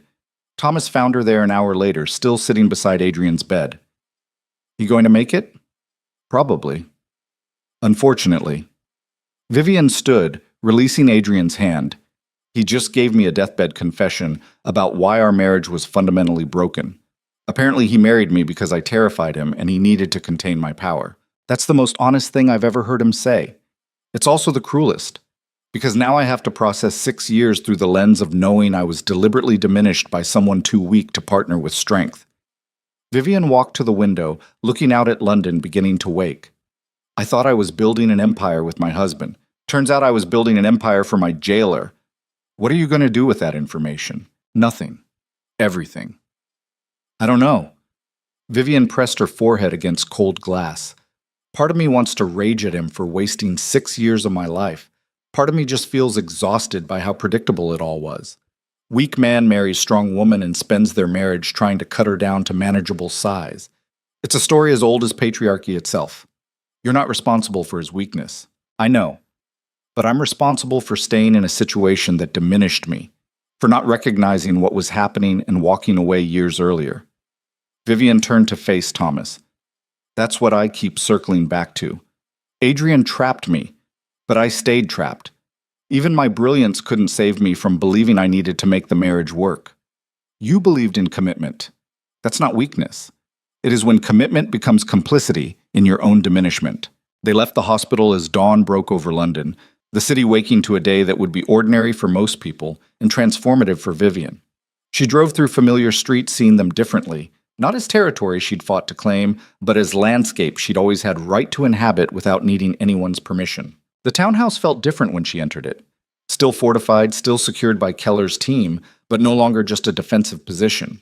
It was becoming something that might eventually feel like home rather than bunker. She spent the day dismantling emergency protocols that were no longer necessary. Edmund was exiled and legally neutered. Dmitri was satisfied the real thief had been identified. Adrian was too damaged physically to pose threat. The immediate dangers had passed, leaving Vivian in the strange position of having to figure out what life looked like without constant warfare.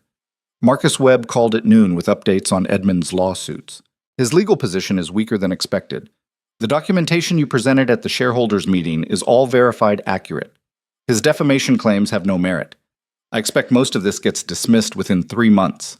And the threat about me involving criminal associates? He'd have to prove it, which means admitting he knows about Dmitry Kozlov's operations. That opens him to his own criminal liability. It's an empty threat from a desperate man. So it's really over. Edmund's finished. He's finished in London. Whether he's finished globally depends on how thoroughly he's burned bridges. But yes, Vivian, this particular war is over. You won. The words should have brought satisfaction. Instead, they just brought awareness of emptiness where conflict used to live. Vivian had structured her entire existence around surviving threats. Now she had to learn how to exist without them. Catherine Rothschild invited her to lunch at an exclusive Mayfair restaurant where aristocracy went to be seen being discreet. Vivian arrived to find Catherine already seated, 2 glasses of wine waiting. To surviving, Catherine said, raising her glass. You've had quite a year. That's diplomatic phrasing for I've publicly destroyed my husband and defeated corporate espionage while making alliance with Russian criminals. Catherine laughed. I was trying to be polite. But yes, you've had the kind of year that would break most people. Yet here you sit, intact and victorious. I'm not sure intact is accurate. Vivian sipped wine that probably cost more than most people's monthly rent. I'm functional. There's a difference. Fair distinction. Catherine studied her with aristocratic assessment. What are you going to do now? You have full control of Blackthorn Holdings. Adrian's neutralized. Edmund's exiled. You've won everything you fought for. What comes after victory? The question everyone kept asking. Vivian was beginning to suspect she didn't have an answer they'd find satisfactory. I rebuild. Make Blackthorn Holdings into something that can't be infiltrated or destroyed. Establish protocols that prevent future vulnerability. Focus on business growth without personal distraction. That sounds exhausting and lonely. It sounds safe. And right now, safety is more appealing than any alternative. Catherine leaned forward, voice dropping to confidential. Can I give you advice you didn't ask for? From someone who's been in London society longer than you? Please, stop confusing survival with living. You've spent a year in crisis mode, and crisis mode is necessary when you're under threat. But the threat's past, Vivian. If you stay in that defensive posture permanently, you're not protecting yourself. You're imprisoning yourself. The words landed with uncomfortable accuracy. Vivian had been thinking exactly this, but hearing it from someone else made it harder to dismiss. I don't know how to be any other way anymore. Every instinct I have is calibrated toward threat detection and elimination. I can't just turn that off. I'm not suggesting you turn it off. I'm suggesting you expand your range. Let yourself have human connections that aren't strategic alliances. Let yourself build something that matters beyond just corporate success. Let yourself be vulnerable occasionally without treating it like fatal weakness. Vivian wanted to argue but couldn't find the ground to stand on. Catherine was right. She'd become so focused on never being hurt again that she'd built a life where nothing could touch her, which meant nothing could reach her either. I wouldn't know where to start. Start small. Go on a date with someone who isn't calculating political advantage. Take a vacation without bringing security detail. Read a book that has nothing to do with business strategy. Remember that you're a person, not just a weapon system in designer suits. They finished lunch discussing lighter topics, art openings, social scandals that didn't involve them, gossip about mutual acquaintances. But Catherine's advice stayed with Vivian, settling into the spaces where constant vigilance had been living. The weeks that followed were strange and disorienting. Without immediate threats requiring response, Vivian found herself with time she didn't know how to fill. She threw herself into Blackthorn Holdings operations, restructuring company security and implementing protocols that would prevent future infiltration. But even that work felt hollow, solving yesterday's problems when new challenges hadn't emerged yet. Adrian was released from the hospital with instructions for extended recovery. He moved into a flat in Kensington, smaller than Blackthorn Manor, but adequate for someone no longer playing Duke at full capacity. They maintained professional distance, communicating through lawyers and assistants about final divorce details. The divorce was finalized on a gray January afternoon in a courthouse that smelled like institutional resignation. Vivian and Adrian sat across from each other, signing documents that officially ended what had been dead for months anyway. The judge pronounced their marriage dissolved with the same tone someone might use reading a grocery list. Outside, Adrian paused on the courthouse steps. I suppose congratulations are in order. You're free. We're both free. That was the point. He nodded, looking older than his 34 years. What will you do with your freedom? Build something that's actually mine, not borrowed authority from your title, not power extracted from partnership with weak men, just pure Vivian Ashford empire building. That's terrifying. I almost pity whoever underestimates you next. Learn from your mistakes. Don't pity them. Vivian started down the steps, then paused. Adrian, thank you for the honesty about why you really married me. It was cruel but necessary. I needed to understand. Will you forgive me? The question hung in cold January air between them. Eventually. Maybe. Vivian considered him with the complicated mixture of anger and pity that characterized most of her feelings about their shared history. But forgiveness isn't the same as reconciliation. We're done, Adrian. Permanently. The only relationship we'll have going forward is professional cordiality when business requires it. I understand. He looked like he wanted to say more, but recognized futility. Be extraordinary, Vivian.